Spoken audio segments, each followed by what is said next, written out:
Hey guys, welcome back to the channel. This is a story about what if Minato and Kushina sealed dragon blood inside Naruto. Before I start, please support for more amazing content and do consider subscribing to my channel and share this video with your friends. This is written by TACHYON99 and link in description and support writer. Let's start the video. This is where our story begins. Midnight, thunk, thunk, thunk, the sound of wood being struck hard and repeatedly by something. One may assume that it was the same material, others would contradict and say that metal was being used, but those who were of the fighting world knew what that sound was.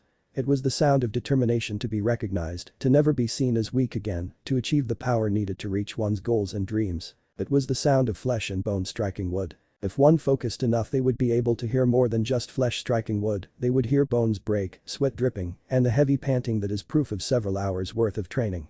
The flesh being stressed for such long periods of time that it has begun to peel away and reveal the flesh that lies underneath the dead skin. And yet they continue to strike, the wood that has been made smooth because of all the hours and strikes put in. The only other sounds would be the painful groans that also reveal great determination that covers most of the pain. Where were those sounds coming from? They were coming from a section that is known as the Forest of Death that lies in the village known as Konohagakure, or the village hidden in the leaves. One may be surprised to find what was making those sounds. Normally, one would expect to find a trained fighter, a cold-blooded killer, or a merciless slaughter. However, the sounds were coming from none of those, instead they were coming from a young boy no older than the age of 10. The young boy had spiky sun-kissed hair with red streaks that was matted down with sweat and looked more red than yellow because of what looked like splotches of blood. The rest was tied in a ponytail that reaches to the middle of his back using a small black rope. The young boy had dazzling blue eyes that were filled with life and yet also depicted horror and tragedy, along with abuse and neglect. Some unique features he has are the 3 whisker marks on each cheek and the slightly elongated fangs that peeked from underneath his lips. It was as if he had gained the traits of a feline. Or a fox. He had such a well-built body despite his age, having an 8-pack and muscles that not only showed strength but speed as well. His fists were wrapped in bandages all the way to the middle of his forearm. A thick stain of blood could be seen around the knuckle region and progressively growing with each strike upon the wood. A pair of black hakama pants were what covered his body from the waist down, and the right leg of the pants were torn from the end of the shin. Wrapped around his naked right leg were bandages that those two had splotches of blood. Laying on the ground nearby was a black hooded sleeveless jacket that had red marks traveling down the back and torso, and red fur lined the hood. He was unrelenting in his continued strikes upon the massive tree that lied in the forest that had dents and cracks that revealed the power behind his strikes.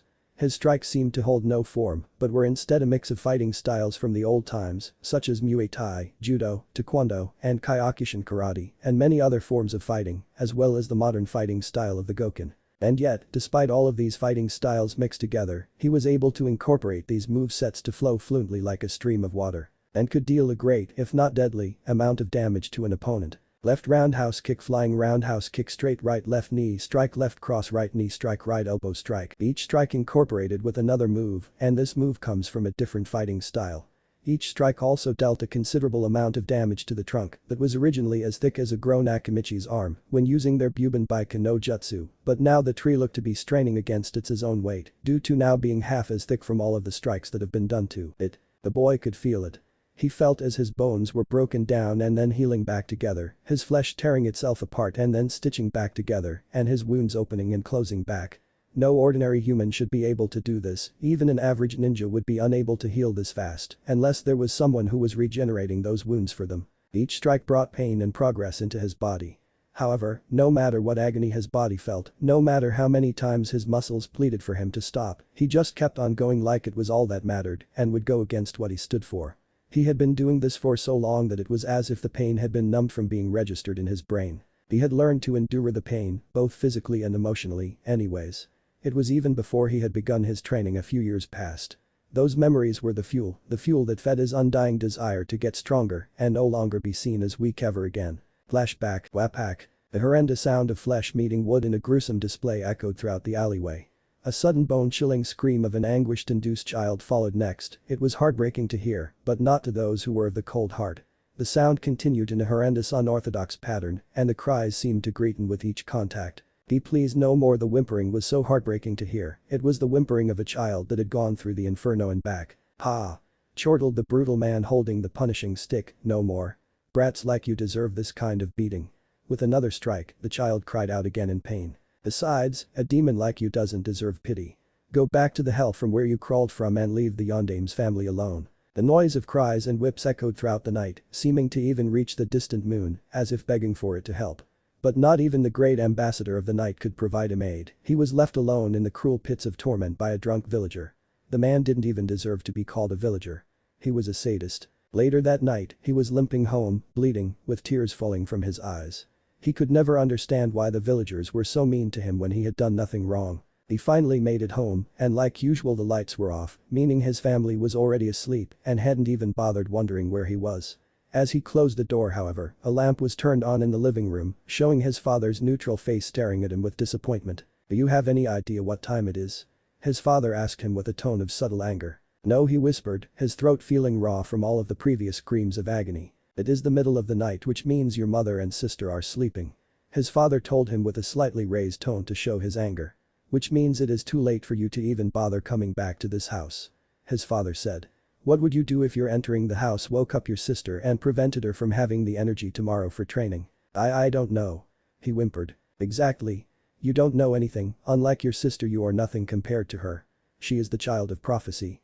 She is destined to bring about peace to this world, but she cannot do that if her idiot, weakling of a brother wakes her up and prevents her from training." His father began yelling at him with rage, mentally applauding himself for activating the silencing seals in the living room beforehand. "But I don't come back this late on purpose," Naruto whimpered from his father's anger. "The villagers were. I don't care what the villagers do to you." His father interrupted. "It doesn't matter what they do to you, you are not worth anything when compared to your sister." But he tried to say. "Enough." His father shouted, "Enough with these excuses.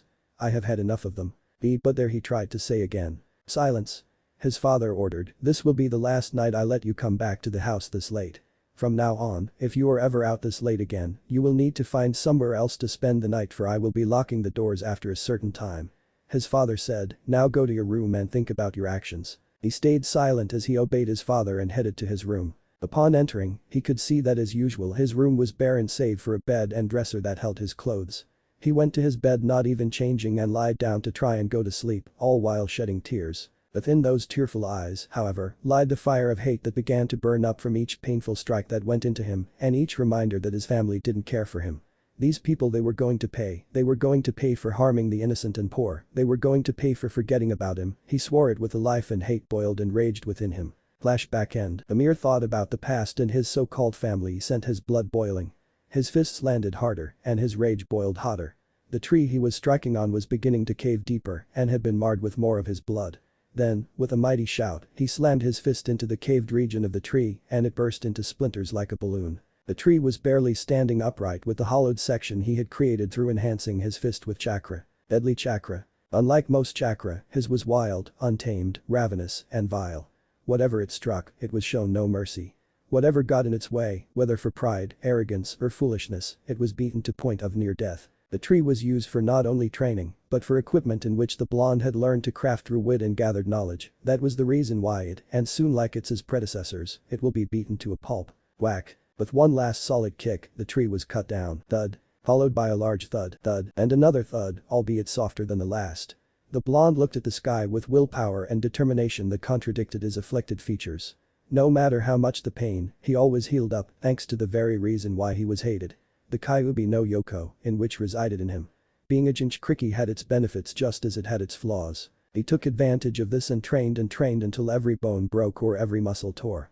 Much like a green spandex wearing Jounin and his soon-to-be Genin. Random training ground in Konoha. A certain green spandex wearing youth shouting Jounin sneezed. It seems as though there is a fellow martial artist that is training just as hard as me. What a youthful spirit. Shouted said spandex wearing Jounin. And I just died a little writing that sentence. Twitching eyebrow can be seen. Random bedroom in a random house in Konoha. A certain future spandex wearing, youth shouting duplicate sneezed in her sleep. Back to the forest. He was going to show them all the reason why they should never have tested and forgotten Uzumaki Naruto. Time skip. When Naruto woke up, he was unsurprised to see the sky as dazzling as it was when the sun shone down onto the earth and down on him. Every bit of his body ached, but he was used to the pain and in pushing no rocketing himself beyond his limits. This time, however, he couldn't move a muscle. It was as if his nerves were so numb they weren't listening to the orders his brain was giving him. He remembered Kurami, the Kyuubi no Yoko's name, often trying to get him to take longer breaks or more frequent breaks, but the blonde never listened and only continued to push himself. Only after a few months that voice vanished and he couldn't remember the last time he passed out. It was only up until now. As he closed his eyes and allowed his mind to go blank, he never sensed a pair of light brown, pupil-less eyes staring at him curiously with a tinge of pink on their cheeks from seeing his shirtless body in the trees above before leaving to report her findings to the boy's mother and sister. Mindscape. When he opened his eyes once again, the visage of his mindscape was revealed. The mindscape reflected the mental capability and emotional aspect of the person, and what Naruto saw was a beautiful array of mountains that stood tall across an everlasting sea of trees and the wide reaches of plains that ended at the sandy shores of a beach. The mountain he stood on was akin to the Rocky Mountains, tall, fresh, and yet it had greenery sprouting all along the mountain like spring with the snowy patches of winter. He remembered such beauty hidden behind his mind, he expected it to bloom brightly just like his strength. You always push yourself too far like the idiot you are, huh? The melodic voice made Naruto spin around and immediately rose his arms to defend himself from a powerful roundhouse kick to his right temple. The force was powerful enough to make him skid back a couple yards before he could stop himself. When he brought his arms down, he looked and narrowed his eyes. It was a girl about his age. Unlike Naruto's toned and masculine body, the girl had a petite frame with slim abs and a soft, light skin tone. Her face was shaped softly and flawlessly like a glass figurine, possessing soft lips and beautiful crimson eyes to follow. Her hair was as red as the color blood, cut short with an out-of-bed look with a strand sticking out and framing their face and in between their eyes, in which these locks and bangs barely touched the nose.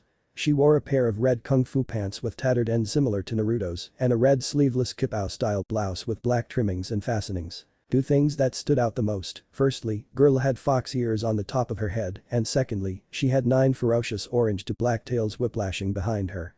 And think young Ria's Gremory with Tenten style of dressing. Kurami, Naruto said in a low voice with his eyes sharper than the finest sword in all the elemental nations.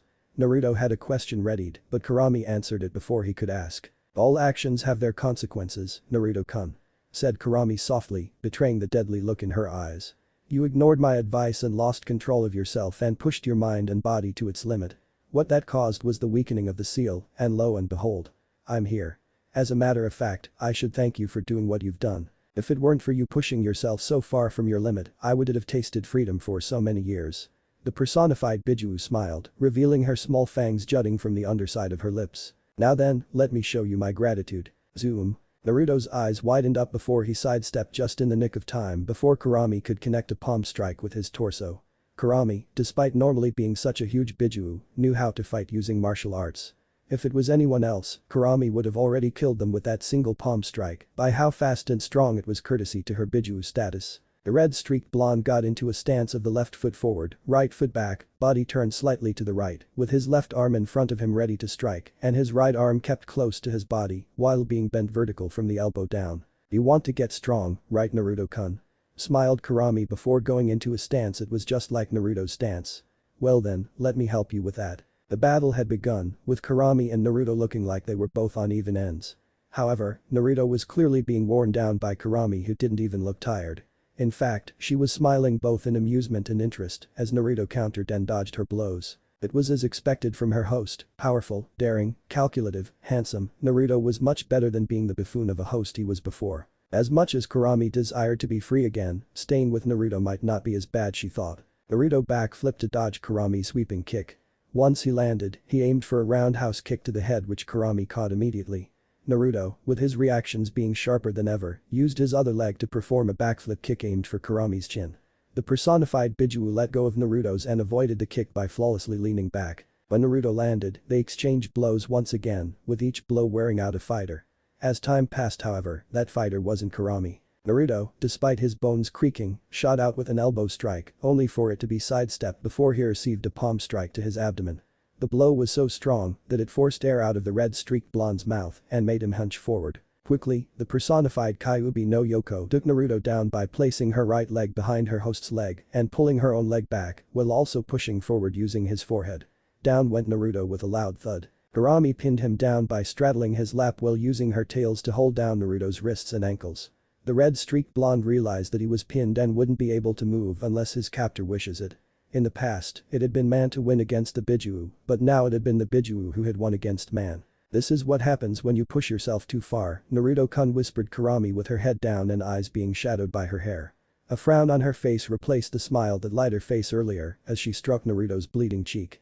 the frown growing as she felt the warm liquid on her fingertips. You grow weak instead of strong, you injure yourself while bringing no benefit, and you cause your enemies to triumph over you because you couldn't hold your ambitions in check. You would have been dead a long time ago if it weren't for me. That was true. If it hadn't have been for Kurami, he would have healed this quick and learned this fast. If it weren't for Kurami, his entire body would have been paralyzed a long time ago, with only his eyes and mouth being capable of movement. If it weren't for Kurami, he would have suffered for many days and nights. And finally, if it weren't for Kurami, he wouldn't have gotten this far in strength and training. You owe me, we both know that. Whispered the Kyuubi no Yoko as she made Naruto sit up using her tails. Naruto said nothing as he looked down, his eyes clenched shut with his teeth gritting in frustration, pain, and self-disappointment. His hands were being held behind his back by Kurami's soft tails, with her tails gently swaying back forth behind her back. Naruto was not going to be a fool and attempt to struggle, for who knows what Kurami might do. What on earth do I owe you? Asked Naruto in a silent growl-like way as he looked up at the still frowning Biju, and his eyes widened upon the sight before him. She was crying. Kurami had finally lifted her head and she showed that her eyes were filled with tears. Tears of sadness, but not for herself, he realized, but for him. I want you to take better care of yourself, Naruto-kun. Whispered Kurami as she began to let the tears fall. I want you to take it easier after heavy amounts of training. Take days off of training to relax and recuperate. I want you to be stronger, but not at the risk of killing yourself. She slowly raised her voice until she was yelling. But why do you care what I do to myself? Wondered Naruto, for he was confused. Why would the strongest of the Biju care whether he trained himself to the ground and passed out? Why would the strongest Biju care if he was doing more harm than good to himself? Isn't it obvious? Asked Kurami rhetorically as she inched forward, slowly closing the distance between their faces. Alarms began to scream at Naruto by how close the personified Biju got. He couldn't react, he was still frozen from seeing her crying. It's because I love you, whispered Kurami as she finally closed the distance between her lips and his. Naruto's eyes widened even more than before and his face turned red. He had no idea the strongest of the 9 Biju felt like this towards him. It was then he realized what everything was about, the fight, the tears, the requests for him to be easier on himself. It was because she loved him. Naruto, now realizing how much of an ass he had been, managed to snap himself out of his freezing phase and relaxed into the kiss, returning it. When Kurami had finally connected her lips to his, she felt like she was on cloud 9. She had finally managed to kiss the one she had fell in love with. And, when Kurami felt Naruto relax and return the kiss, she felt like she was in heaven because she had not only successfully confessed her feelings to the boy she fell in love with, but he also returned her feelings. Kurami then released his arms when she felt him return the kiss and she then felt him cup her cheek with his left hand and held her waist with his right. They continued for what felt like hours, but it actually been 2 minutes before the need for air became too much. They released a kiss and stared at each other's flushed faces while leaning their forehead on the others, panting for air, all while smiling at each other. So Naruto asked after a brief silence, what does this make us? He awkwardly asked after the brief silence. Kurami giggled at the question, well, most people would consider themselves a couple after something like this. She said. Naruto sighed in relief at that, as he was afraid this might have all been a prank. Well, I guess as your boyfriend, I should do a better job of taking care of myself in order to not make you worry. He said, which got the reaction of her face brightening and then squealing and then pouncing on him. He stayed there on the floor, letting her hug him while constantly whispering thank yous at his response to her previous requests. So, when do you think I can get up? He asked. Why? Don't you like holding me? She asked cutely while tilting her head slightly to the side. No one can possibly be this cute. Naruto mentally shouted before replying, yes, but it feels weird to be holding a girl whose body looks my age. Kurami's face took on a mischievous expression when she heard that. Oh, so as long as I don't look like a child, it's okay to stay here? She asked while grinning mischievously. He was confused by that. What do you mean? Isn't this how you naturally look? He asked, confused by what she meant by that. It was now Kurami's turn to laugh, silly Naruto-kun. She said, with a teasing tone that made Naruto worry, all while beginning to stand up. You didn't honestly think this is what I really look like, did you? She asked while still grinning. Naruto didn't have time to respond because in the next second, poof. Kurami was covered in a puff of smoke and when it cleared Naruto witnessed the most beautiful thing he had ever seen. Where Kurami once stood was longer a 10-year-old looking girl, what stood there was a drop-dead gorgeous vixen. Kurami stood there with her huge gravity-defying double F cup and perky nipples stood proudly on her chest, blatantly for Naruto to see. Her curvy, well-built body accompanied by her plump mouth-watering thighs. Her heart-shaped face was accompanied with pink porcelain-like lips and beautiful orange-red slitted eyes. She had 3 whisker marks on each cheek similar to Naruto's, but being much more prominent. Her hair had grown up to her upper rear, with the addition of 2 braided locks framing on either side of her face. "Well, is this better Naruto-kun?" she asked while leaning forward with her arms crossed underneath her bust, making them look bigger than they already were. Naruto went red-faced, wide-eyed and felt his throat dry at the sight while clamping his left hand over his face to stave off the nosebleed that threatened to break through. I mean why you?" Naruto stuttered while still staring at Kurami's naked body. Kurami giggled at his reaction and decided to take pity on the poor boy before he passed out in his mind as well. Poof. In another puff of smoke, Kurami can now be seen wearing a loose red kimono-style blouse with black trimmings and no sleeves, red kung fu pants with a kanji T on both thighs, meaning fox, and black kung fu shoes to finish. Naruto sighed in relief upon seeing this, with his cheeks still containing a tinge of red. Naruto then looked back at Kurami with such determination that it made her blush. "Well, since we are now going to be going out, how about we find a way for you to get out of my mind and into the real world?" Naruto said, and that made Kurami brighten with a blush on her cheeks. "Actually, Naruto-kun, I have a method to get out of here," Kurami said, in a tone that, had Naruto caught, would make him extremely nervous and blush while walking towards him. "Really? That's great. What do you?" Naruto began to say before he stopped and yelped in shock and surprise when Kurami came up to him and bit his neck. Suddenly, Naruto started to black out, and the last thing he felt was heat rushing through his neck before vanishing from his mindscape. Forest of death. When Naruto woke up, the first thing he realized was that he felt very heavy for some reason. And not from the soreness of his body. He looked down, and there, lying on his torso, was Kurami. She was holding onto him like a lifeline that would disappear if she let go. He probably would have let her hold onto him a while longer if he didn't have things to do today. "Kurami," he began, "can you let me up?" Kurami, for her part, snuggled closer and held him even tighter, which began to cause a sense of discomfort for him. "Pet me," requested Kurami as she used one of her tails to gently grab hold of one of his arms and guide it to her head. Silently chuckling, Naruto moved his arm so that he was now petting Kurami in between where her ears were. Kurami began to sigh and moan in pleasure at having Naruto pet her. It almost felt as good as kissing him almost. Which reminds her, "Kiss me." Upon this request, he paused in her petting and looked down at her with a raised eyebrow and a slight smirk. She felt this and looked back at him with a big smile on her face, with an expectant look in her eyes.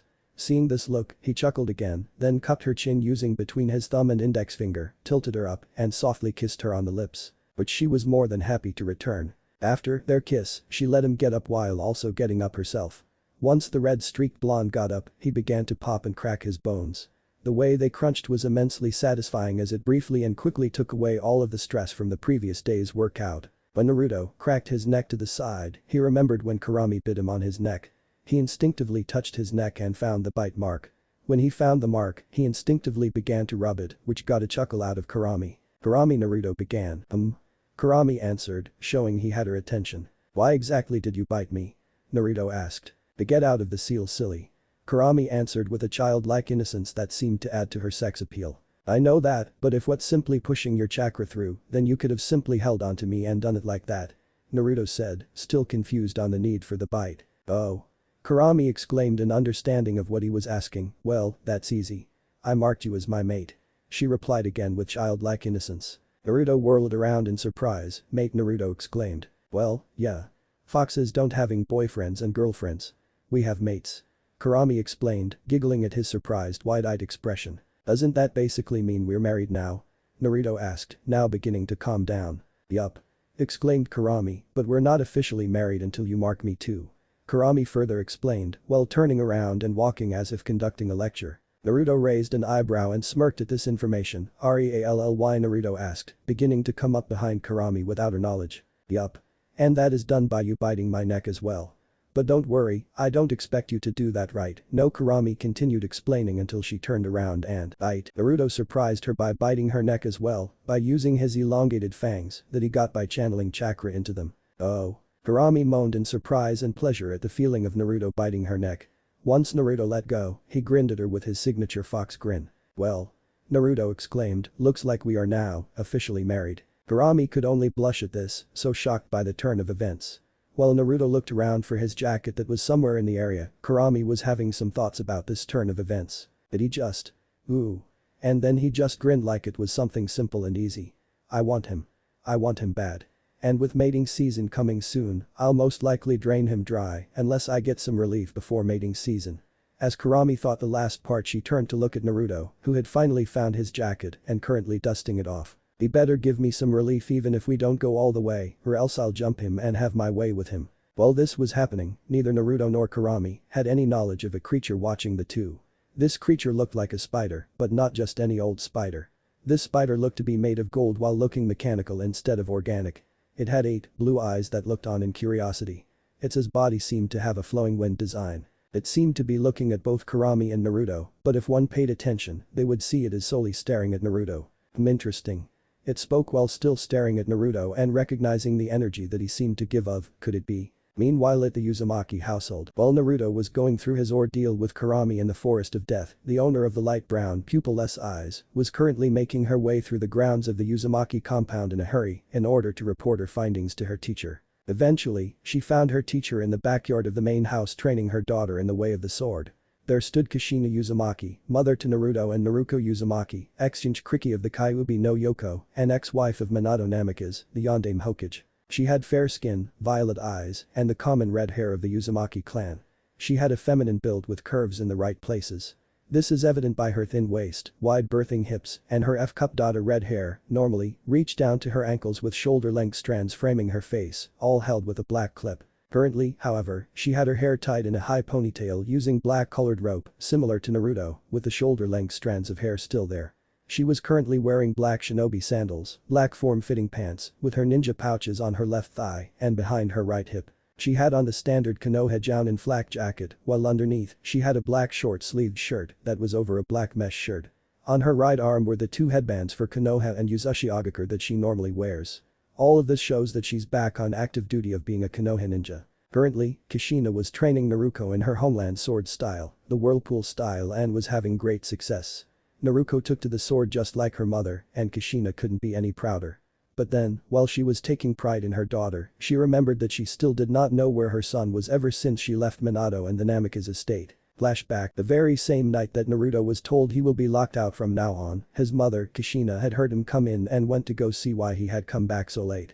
But then she heard her husband Minato talking and yelling at Naruto, and she was distraught at what she heard. She has always thought that family comes before anything, and when she met Minato, she had thought she found someone who she could be happy with and have a family with. But when she heard all of what was said, she quickly and quietly went back to bed and pretended to be asleep when her husband came into the room. She heard grumbling and disdain about how Naruto was a weakling and would never amount to his younger sister Naruko, who was a couple minutes younger than Naruto. She couldn't believe that the man she had fell in love with could be so heartless to her child.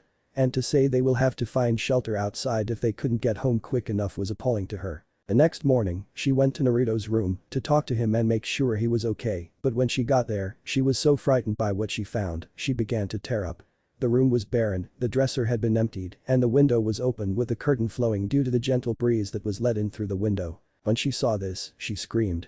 This got the attention of her daughter and husband. They both went to see what was wrong, and when they saw why she screamed and was currently crying, they each had different reactions.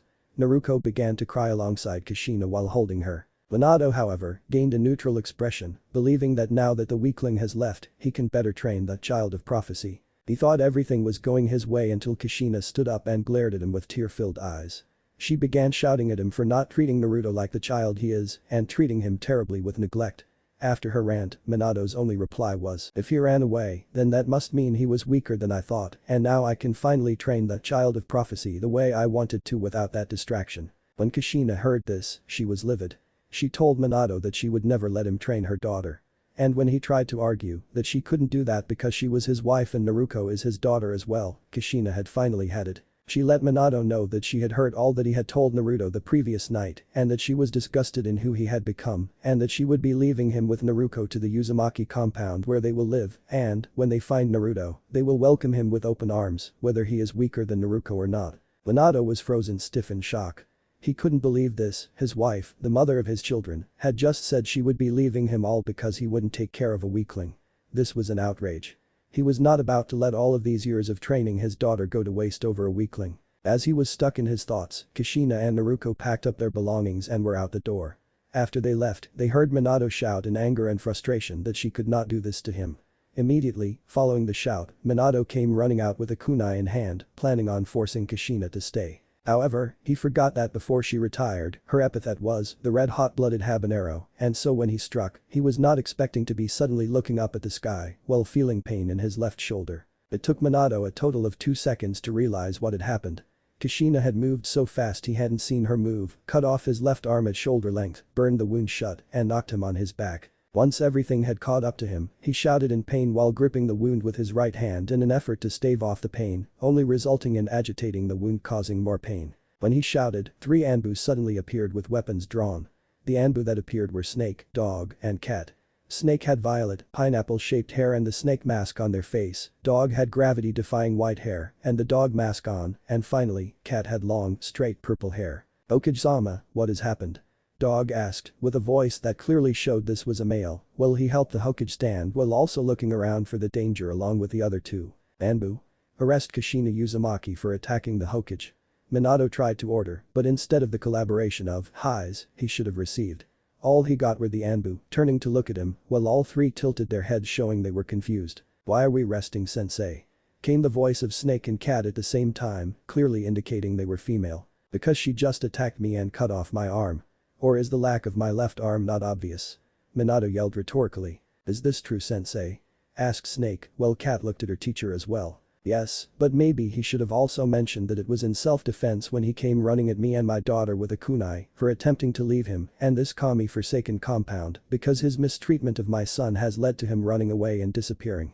Kushina replied with a shouting acute "yeah." In the background. "Okage-sama, is this true?" Dog asked, while he and the 2 other Anbu frowned from behind their masks. "So what if it's true?" Minato shouted, "As your Hokage, I order you to arrest her." At this the 3 Anbu shook their heads while sheathing their weapons. Dog replied, "I'm sorry Hokage-sama, but unless she attacked you first, then we cannot do anything about what has happened to you other than take you to the hospital." Minato growled in anger at this and glared at Kushina and said, "This isn't over, Kushina. I will have my child of prophecy and no one will get in my way." But that said, the 3 Anbu were about to leave, but then Kushina said, "Snake, Cat, can you wait for a moment?" Snake and Cat looked at each other before looking at Dog, and all 3 nodded their heads before Dog left to the Hokage to the hospital, leaving the 2 Anbu with Kushina and Naruto. "What is it, Kushina-sensei?" Snake asked, while both her and Cat looked at Kushina. Kushina frowned, "Can you 2 take off your mask so we can talk face to face?" Snake and Cat looked at each other before shrugging their shoulders and taking off their masks, revealing the faces that lied underneath. Once Snake took off her mask, it revealed a set of light brown, pupil-less eyes looking at Kushina with curiosity. She has lightly tanned skin and a pair of soft pink lips. This is Anko Mitarashi, former apprentice of Sanin Orochimaru and former student of Kushina Uzumaki. When Cat took off her mask, it revealed a pair of brown eyes filled with curiosity that were focused on Kushina, fair skin and soft red lips. This is Yugao Yuzuki, a fellow former student of Kushina Uzumaki. "So, what can we help you with?" asked Yugao, as she was curious because normally Kushina would talk to them and ignore them leaving their masks on. This could only mean she was serious and needed a personal favor. "I need both of you to help me find my son, Naruto," begged Kushina, with eyes filled with tears and motherly love while on her knees. "I will pay you and anyone you get to help you. Just please help me find my son." Anko and Yugao were surprised. They, in all the time they knew Kushina, had never seen her on her knees or crying for that matter. And the tone that she was speaking to them with was so heart-wrenching that they felt they were about to begin tearing up. They both moved to Kushina and held her, comforting her, with Naruto coming over to help comfort her mother as well. "Don't worry about money, Kushina-sensei," said Anko, "we will find him for you and make sure you are reunited with him." "Yeah," agreed Yugao softly, "we'll find him and bring him back to you." "No," exclaimed Kushina, surprising the 2 Kunoichi, "no. I don't want you to bring him back. I have faith that we will meet again in the future and that he will come home." Kushina explained upon seeing the accusing looks from the 3 other females there. "What I want you to do is report to me what you found, like where he is, how he looks, and what he was doing when you found him," continued Kushina. Anko and Yugao both nodded in understanding before Anko looked nervous about something which was not missed by Kushina. "Is something wrong?" Kushina asked, worry evident in her voice. Anko now had the attention of all 3 other females. Kushina had a look of worry along with Yugao and Naruto just looked curious. "What if," started Anko, "when we find him, he's dead?" After Anko asked this question, there was a brief silence. During the silence, the tension in the air seemed to rise as Kushina's eyes were shadowed. Yugao looked between Anko and Kushina nervously, and Naruto looked to be on the verge of tears when she heard this question. This continued for a minute before Kushina sighed and looked straight at Anko. "He won't be," came the simple reply from Kushina. Well, started Anko, how can you be so sure? Because, Kushina answered, now looking up and revealing eyes with pure determination and faith, he is my son, and if he's anything like me, then he will fight and survive. Kushina replied, with total faith that her son will be alive and well when he is found. Flashback end. After going down memory lane, Kushina snapped back out of it and focused on her daughter. Naruto looked like the spitting image of her when she was 10 years old with some slight differences. Naruto, like her mother, had straight red hair that reached down to her waist that was currently braided, with the strands of hair framing her face. She had violet eyes that currently held the fire of determination in them. She had a slender, petite feminine frame and was currently holding a blunted katana for her training. She was wearing a red battle kimono with black-white trimmings, short sleeves, and ended just past her hips. On the back lied the symbol of Konoha on top of the symbol for Uzushio. She had black form-fitting biker shorts with a pouch on her right thigh that was made of 2 small pouches put together. One for her ninja tools such kunai, shuriken, ninja wire etc. And the other was for medical supplies. And finally she was wearing a pair of black shinobi sandals. Currently, Naruto was training her heart out, unable to wait for the day she would be able to stand by her brother. She knew what happened that night because just like her mother, Naruto had been awake the night Naruto came home and she hated her father for what he said. She had been planning on talking with Naruto the next morning in order to get him to go with her so that they could talk to their father together so Naruto could receive training and be treated better. However, before she could even talk to him, she found out that he had ran away. She was heartbroken that her brother would leave like that, but that was also the day that she swore to herself that the next time she sees him, she will welcome him with open arms. Naruto and Kushina were broken from their musings when they felt a presence join them in the backyard. They turned to look at the person and were surprised to see a panting Anko, looking ecstatic despite being out of breath. Anko hadn't changed much over the years. At least personality-wise. She had retired from Anbu and is now a Takebetsu jounin. She now wears a fitted mesh bodysuit that covers from her neck to her thighs, but does nothing to hide her double E-cup, a tan trench coat with a purple seam, a dark orange miniskirt that emphasizes her wide hips and bubble ass, dark blue belt, and pale gray shin guards. Along with her forehead protector, she has a snake fang necklace. All in all, she is now one hell of a looker. Once Anko regained herself, she looked at the mother-daughter duo with a smile and said 3 words that gave them more hope these past 3 years than anything before. I found him. When they both heard that, they looked just as ecstatic as Anko. Kushina immediately flared her chakra in a specific pattern and before her were all the people that had agreed to help her look for her son.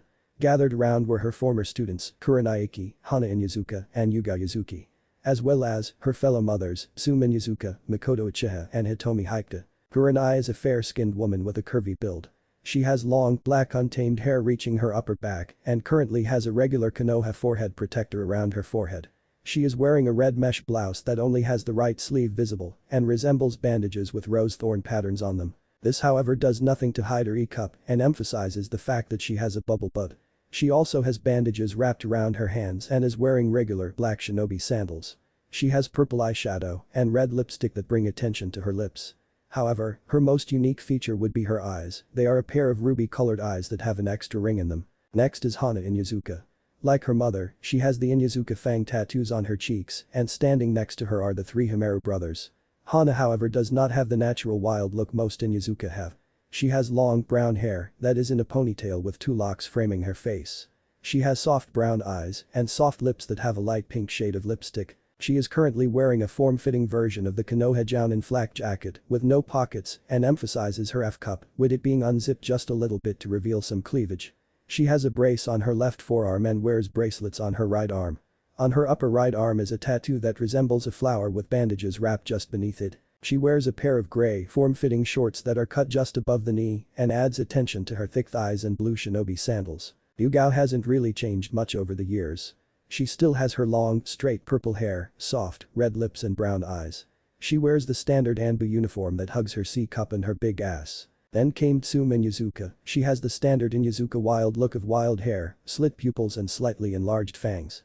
She has long, spiky, untamed brown hair, the standard Inyazuka fang tattoos on her cheeks with additional marks over her eyes. She has dark purple lipstick applied to her soft lips and wears the standard Konoha shinobi outfit of a black bodysuit and green flak jacket that does nothing to hide her double F-cup breast, big ass, and mouth-watering thighs. She has the sleeves slightly rolled up, bandages wrapped around her legs, and wears regular blue shinobi sandals. The next 2 are 2 that even they know should have been dead a long time ago. First is Makoto Uchiha, one of the 3 survivors of the Uchiha clan. She has long, straight black hair with bangs hanging on either side of her face to roughly frame her cheeks, soft lips, and black eyes. She is currently wearing a dark purple blouse that hugs her F-cup, a red plump skirt that hugs her childbirthing hips, a light yellow apron, and a pair of black sandals. She is one of 3 survivors along with her 2 twins. Finally, is Hitomi Hyuga, the ex-wife of the Hyuga clan head. She possesses fair skin, soft lips, long, dark purple hair that flows slightly past her waist and side bangs, framing her face down to her shoulders, and she has the standard eyes that define her as a Hyuga. She is wearing a purple, long-sleeved kimono that hugs her G-cup bust with Zori sandals on her feet. These two, for the past year, have been wondering how they are alive along with their friends and family. Hitomi was registered to having an incurable disease that should have killed her last year, and Makoto was about to get cut down during the Uchiha massacre, but both somehow survived. Hitomi, the day after she was told she was going to die, suddenly woke up feeling better than ever. As for Makoto, during the Uchiha massacre, where her eldest son, Itachi Uchiha slaughtered their entire clan, she was about to be struck down, when suddenly she found herself in the training grounds of her clan's compound. Both were confused about the sequence of events, but had thanked their lucky stars that they could continue raising their children. What happened? Is everything alright? Came the rapid release of questions from Makoto. Yes, everything is alright. In fact, everything is better than alright, replied Kushina. This received confused looks. So, why did you call us? Came Tsume's question to the situation. The others agreed with Tsume's question as they were just as confused until Kushina looked at Anko with an expectant look. Anko found him. Came the simple response. Upon hearing this, all the women focused on Anko, who was looking like she was ready to burst out with excitement. Really? The women exclaimed. Anko nodded her head with a big smile on her lips and said, yeah, I found him. Came her response before she remembered how she found the target of their searches and blushed. Something that was not missed by anyone. Anko, how's Naruto? Kushina questioned, eyes narrowed with suspicion. Well, came the nervous reply, with Anko scratching the back of her head, he is doing fine if that is what you're asking. In fact, according to the fallen tree that lied on the ground nearby this morning, I would say he did some seriously heavy amounts of training last. For several hours by the looks of it. Upon hearing he was alright, all of the women sighed in relief that he was doing alright. However, their interests were piqued upon hearing that Naruto had been training. He was training? Tsume asked with very clear interest. Anko nodded her head and replied, yup. From what I saw, he was using a tree and had completely cut it down. Hitomi was the next to reply, cutting down a tree during training isn't that hard to do. What weapon did he use? However, the answer she got was something that none of them were expecting, especially not Kushina and Naruto. He didn't use a weapon from what I saw, and this wasn't just any old tree. What kind of tree was it? Asked Kurami, now curious about the boys' training method along with Tsume, Kushina, and the rest of the women there. Anko's answer surprised them all and filled Kushina with pride. It was one of the oldest, thickest, hardest trees in the Forest of Death. Upon hearing this, all of the women were amazed because those trees could even handle the blast from an explosive note and keep standing with only a minor chip of bark as damage. While they were all amazed by this feat, Hana then remembered something. Hey Anko. Anko and the rest looked at Hana, wondering what she was thinking. Yeah. Why were you blushing when you remembered that you found him? Silence. Complete silence. Then, all of a sudden all attention was focused on the currently bright red Anko. Well? Hana asked. See he word mumbled Anko. What? Yugao asked, now curious on what could cause Anko. Of all people to blush. BCHD no SHTN mumbled Anko again. What? Kurani asked, now feeling very curious along with the rest on why Anko. Of all people would blush. Because he didn't have a shirt on. Shouted Anko. So, you're blushing because a 10-year-old was shirtless? Tsume asked questioning whether the Takubetsu Jounin should be around kids. Trust me when I say he looked like no 10-year-old any of us have seen. Anko replied, now earning everyone's interest again. What do you mean? What did he look like? Came the innocent question of Naruko. She was curious on what her older brother looked like. He looked like a god. Anko answered, he was easily over 5 feet, with an 8-pack that looked like they could crush stone, and muscles that could provide power, but weren't bulging to take away speed. He was wearing black hakama pants that had been torn on the right leg to show his leg up to just before his knee. And he had bandages around his leg from what I could see, as well as both arms up to the middle of his forearms, and they were covered in blood showing that he was having a serious training session. And his hair was blonde with red streaks that at the time looked more red due to what I believe was splotches of blood and had grew out to where he now ties his hair in a ponytail that reaches his lower back, all tied with a black rope like yours Kushina, with fierce blue eyes and 3 whisker marks on each cheek and slightly elongated fangs. And laying nearby, he had a black, sleeveless hooded jacket that had red marks trailing down the torso and back, with crimson-colored fur lining the hood.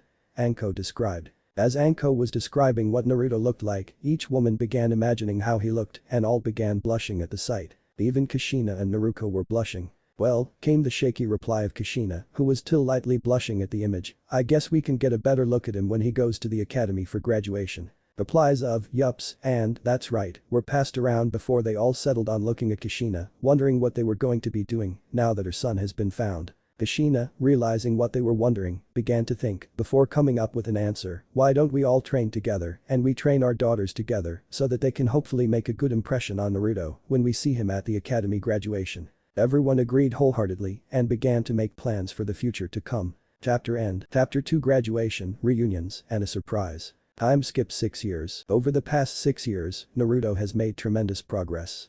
He is currently sleeping in his new home deep in the forest of death that is currently hidden, along with his presence and chakra, all thanks to Kurami. What? When you're sealed inside of Kushina Uzumaki, whose husband was Minato Namikaze, and both were seal masters, you're bound to learn a couple of things. Anyways, Naruto can currently be seen sleeping, and he has most certainly grown up.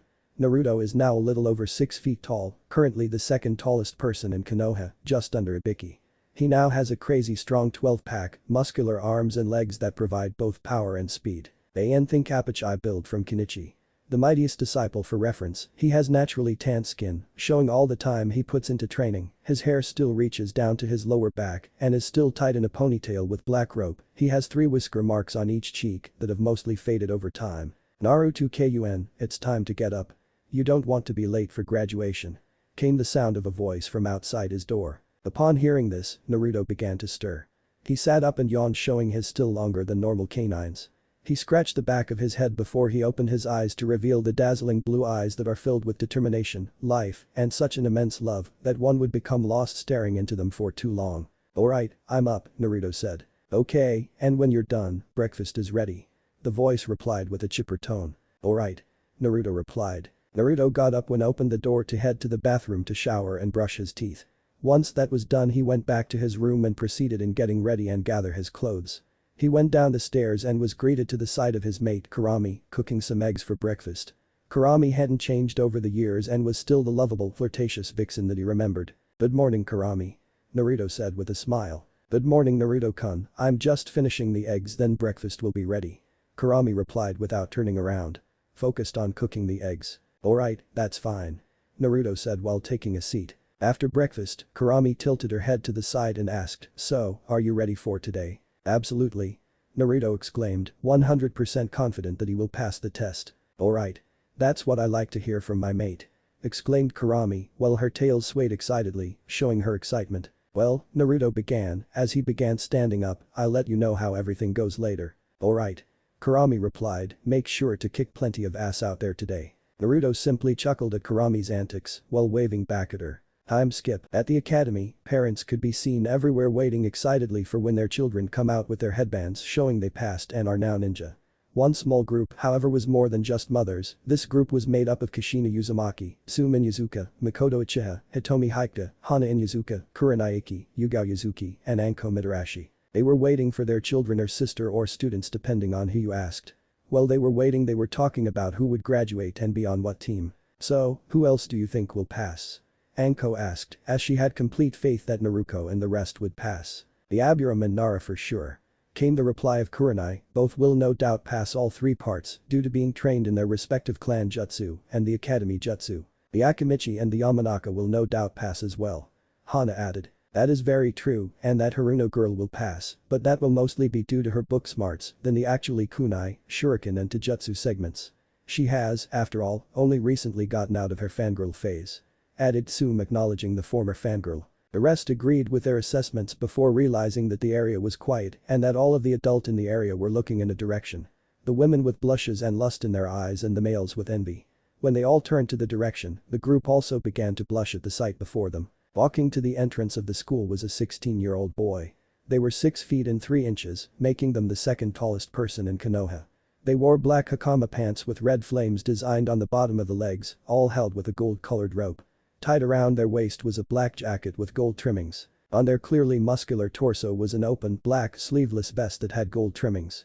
He also has bandages wrapped around his arms from his forearms to his hands, and instead of shoes, he wore bandages wrapped around from his feet to his shins. He had blonde spiky hair with red streaks, all tied in a ponytail with a black rope and reach his lower back with several bangs framing his face. He had dazzling blue eyes like sapphires that radiated confidence and determination. A calm smile that told everyone he had confidence in himself. And a unique feature were the 3 whisker marks that lies on both cheeks. Think Natsu's vest from Fairy Tail Season 1, Asura's pants from the video game, Asura's Wrath, Apachai's style of wrappings from Kenichi, the mightiest disciple, and his hairstyle looks like bands from 7 Deadly Sins, but is not blue. Upon seeing the whisker marks, the Kushina's group froze in shock at realizing who this red-streaked blonde god was. Naruto, the group exclaimed mentally so as to not draw attention to themselves. Naruto made his way to the academy doors and went inside. While Naruto went inside, the group were having thoughts about the Naruto they just saw. Oh my god. My baby boy has gotten so big and handsome. Thought Kushina with pride and a blush, surprised at her son's growth, and he looks so strong too. How much of my son's life have I missed? Kushina thought, feeling sad at the last part. Oh my. That was Naruto, damn. He doesn't look anything like when I saw him when he was younger or in the forest. Thought Anko, surprised by how much Naruto changed from when she would rescue him from the villagers and when she saw him in the forest 6 years ago. I wonder how big he down there. Anko thought pervertedly with a blush. Geez. What did that kid eat for breakfast for all these years? Rocks. Mentally exclaimed Tsume, and that was Naruto, damn. And that feeling when he passed by felt like that of grade A alpha material. Tsume thought with a blush when she focused on when he passed by. Wait, what's that feeling? Tsume began thinking as she looked down and realized she was wet. What the hell? I'm wet by him just passing by and he wasn't even doing anything. Realized Tsume with her blush getting darker once she saw she had a darker spot by her nether regions. Wait. How's Hana? Tsume thought worriedly before looking at her daughter and saw the state she was in. Currently, Hana had a massive blush on her face and had fallen to her knees, quivering at the feeling of such a strong alpha passing by, while still staring at the academy doors with dazed eyes. Holy! Exclaimed Tsume in surprise at realizing that her daughter had just entered pseudo heat by Naruto just passing by. I have to take her home so she can get a hold of herself or else she may just jump his bones when we all go talk to him. Tsume planned before looking down at herself again and thinking, me too actually. While Tsume was planning on handling her daughter and herself, Hana was going through her own issues. Alpha must meet with Alpha, Hana thought robotically. Wait. What am I thinking? I can't just mate him. Even though he has such big muscles and such perfect abs and that strong alpha aura, Hana thought before realizing she was getting deeper into her lust. Hana looked over at her mother who looked at her and nodded before they quickly body flickered with their Ninken partners following close behind, home to get control of themselves. That was Naruto how? Kurami mentally exclaimed, he looks nothing like what Anko described all those years ago. Kurami was in complete disbelief at the Naruto that she just witnessed. She had been thinking that he wouldn't have changed much, but she was wrong. He's so tall. And those arms. They look strong enough to break rocks. Kurami exclaimed in her head before suddenly, I want to eat off those abs. Her thoughts took a turn to the gutter and she began blushing brightly at the memory of his abs. I want him. Thought a brightly blushing Mikoto, I want him bad. I want him to hold me in those arms. I want him to rub my body with those big hands. Continued a still brightly blushing Mikoto, I wonder if down there is big too. Hitomi's mind was completely blank as she was blushing up a storm, except for one thought, big. For you see, Hitomi used her Byakugan when Naruto was walking by and got glimpse of his so-called little friend. Only thing was, it wasn't so little. And come on. We all know that they would use it to check out people through their clothes. I want to rub those abs, thought Yugao. I want to rub them, lick them, and eat off of them. Yeah, her mind's gone. Inside classroom, the classroom was filled with some light but excited chatter. All the students were grouped together with their friends talking to each other. But, one group had the attention of everyone else. This group was made up of all the clan heirs save for one people. Within this group, however, were 5 people who were known as the next generation of Ice Queens. Those people are known as Naruko Uzumaki, Yakumo Kurama, Hinata Hikita, Satsuki Uchiha, and Kira and Yazuka. These 5 were inseparable ever since they were kids and all began training together. Naruko had changed over the years. She still had her straight long red hair, only currently it wasn't in a ponytail and instead was held in a braid over her shoulder. She had soft pink lips, violet eyes that held strength and kindness in them. She was wearing a bigger, sleeveless version of her old battle kimono, only now it hugged her now D-cup. She wore black form-fitting pants with her dual pouch still on her right thigh and had black shinobi sandals. She earned the title of Red-Headed Ice Queen because of her beauty and always turning down dates. A new addition to her outfit was the katana that currently were tied to her hip. It was approximately 30 inches in length, with the blade portion being approximately 23.5 inches long. The guard on the sword was bronze and in the shape of a dragon. The sheath had a dragon design as well. It has a red-colored sheath with a gold dragon. The grip is white with the actual wrapping around the handle being red. Hanging from the pommel tied with a string was a metal flower charm. However, it was not always like this and had in fact been just a small orb of metal until it was in Naruto's hands. That was when it changed into the sword it is now. That had always been a strange occurrence for Naruto and her mother. The sword had just one day arrived on their door and with a note that read, for the daughter to reforge the connection to the lost son. Until Naruto had actually grabbed the sword and it changed, they had been stumped on what the note meant. But now, they definitely knew who the lost son was and they would reconnect with him. They even planned that if he didn't have a teacher, they would teach him in order to spend time with him. As the class was talking about random things since most of it was civilians, the shinobi clan group were talking about the distinct possibility of a certain red-streaked blonde making an appearance. "So what do you guys think?" asked Choji Akimichi. Choji has a rot-un build and swirl markings on his cheek similar to the rest of his clan. He currently has a red suit with plates armor on his torso, arms and upper legs, while having the kanji for food on the front SS Shoku, while also wearing stud earrings in his ears. "I doubt that loser will be here, if he is even still alive," came the arrogant voice of Sasuke Uchiha, older twin brother of Satsuki Uchiha. Sasuke has black hair with a blue tiny shaped like a duck's butt and black eyes. He is wearing dark blue pants, over which hangs a blue cloth that covers him from his stomach to his knees, which he secures with a gray open black shinobi sandals. Covering his torso is a gray zippered, high-collar, short-sleeved shirt with blue wrist warmers. "Shut up, Sasuke," came the reply from his twin sister, Satsuki Uchiha. Satsuki looks almost exactly like her brother with some differences. She has the same color hair and eyes but her hair is styled in a ponytail with some hair sticking out in the front and she has soft pink lips. She was wearing a black battle kimono similar to Naruto's but was black with white trimmings instead. She has black hanbu pants on and black shinobi sandals. All of which do nothing to hide her impressive D-cup shapely rear. Like Naruto, she also has a sword. It is a black shakudo with no guard. "No one here wants to listen to you go on your little power trip," continued Satsuki, and besides, Naruto and her mom still believe he is alive, so if there is a chance, don't crush people's hope with your superiority complex. Sasuke glared at Satsuki. "It is not a complex when you know that some nobody who ran away from their clan and was weak when they did is probably still weak," growled Sasuke arrogantly. "Whatever floats your boat," Satsuki said, while rolling her. Before she then focused on her friend Hinata who looked like she was holding out on something. "What's got you looking so nervous, Hinata? Don't you think we'll pass and that Naruto will show up?" Satsuki questioned, which quickly got all attention on her. Hinata Haika is the clan heiress for the Haika clan. She has dark blue hair cut in a Heim style reaching her lower back and shoulder-length strands framing her face. She has the traditional wide eyes of the Haika clan with a lavender tinted to them. She wears a loose-fitting, lavender and cream-headed jacket with lavender cuffs over mesh armor that shows her well-developed chi-cup dot. She also wears navy blue pants and black low-heeled sandals. Hinata, upon noticing all attention was on her, from her group, blushed red. "Well, I know Naruto is alive B because he helped me out a few years ago, and I saw him leave the V village, then come back again during the past 6 years." Hinata said, thinking about the time they were kids and he protected her from the bullies, whilst only slightly stuttering. "What?"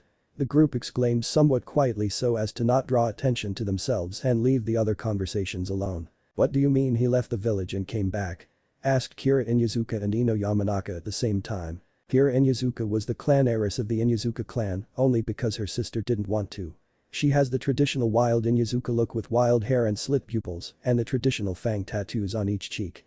She has thick brown hair that goes down to her upper rear and large canines that jut out slightly from underneath her lips. She wears a zipped-up hooded, sleeveless tan coat with dark brown fur lining the hood that hugs her D-cup. Black fingerless gloves that have dark brown fur also lining the wrist. Black shinobi sandals and black form-fitting short shorts with her ninja pouch behind her waist under her coat, and sitting next to her is her Ninken partner Akamaru, who is a big white furred dog. For image of Kiba look up Naruto Kiba genderband and look for the image that has a green background with white hearts and says Kiba in a red heart and Shino in a green heart, and that is the version I am using. Ino Yamanaka is the clan heiress of the Yamanaka clan. She has fair skin, light blue-green eyes, and platinum blonde hair that she wears in a ponytail that goes down to her waist and has bangs that cover the right half of her face with a red clip. She wears a short, sleeveless purple shirt that exposes her midriff and hugs her E-cup. She wears a purple skirt and mesh armor on her thighs, elbows and knees, with black shinobi sandals and stud earrings. Just look up her regular Shippuden outfit along with everyone else with some minor changes due to timing. He left the village 3 years ago and he came back last week," Hinata said. "So that's what you meant," said Naruto, "and you say he came back last week?" Hinata nodded her head before suddenly blushing bright red. Regular Hinata level blush minus the fainting that will come later. "Why are you blushing, Hinata?" asked Sakura. Sakura Haruno is the daughter of a civilian councilman, however, she, along with her mother, don't share her father's views on Naruto and her family. Sakura has fair skin, short pink hair held with a white ribbon, and emerald green eyes. She wears a red sleeveless red top with white seam that hugs against her E-cup bust. Black gloves, grey elbow protectors, low heel, knee-high boots, and black shorts that hug her impressive as underneath a short grey apron skirt. Well, stuttered Hinata. When I saw him coming back to the V village, he was wrapped in bandages, but he looked so tall and muscular. Hinata stuttered all while looking like her head was about to burst from all of the blood being pumped to it. "Seriously?" Yakumo asked incredulously. "I mean, I know it's been years since you saw him, and most of us don't know him except for old pictures, but I don't think he could change that much," said Yakumo. Before anyone could reply, Haruka Yamino walked in, and everyone quieted down. "Well, it's nice to see I don't have to say anything to get you brats to shut up anymore," Haruka said while having a teasing smile which made everyone lightly blush in embarrassment.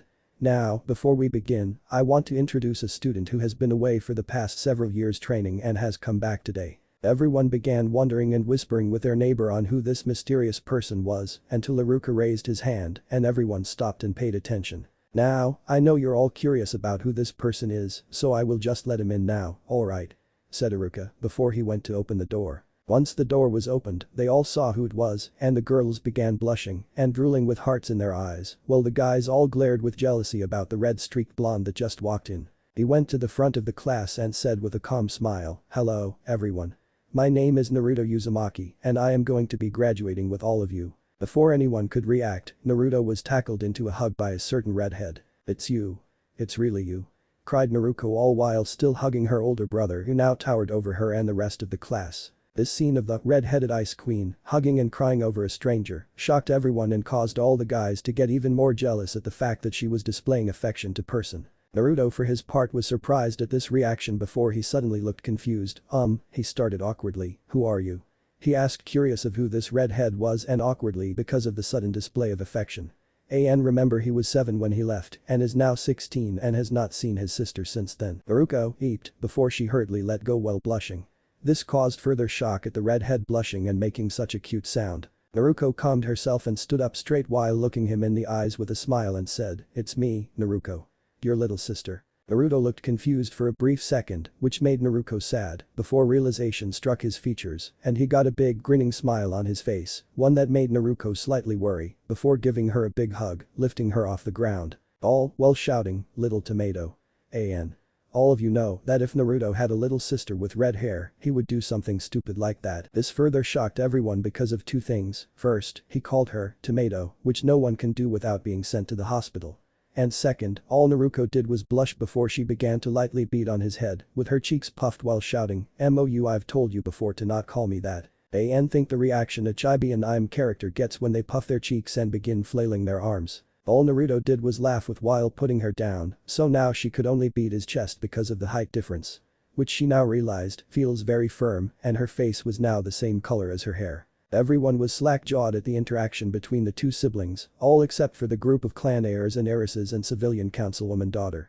They looked on with smiles for their friend except for two people, but both for different reasons. Shino Aburam was being his normal, expressionless self, like all Aburam, which is why he isn't smiling, but he is happy for his friend. Shino is like all Aburam and show no emotion.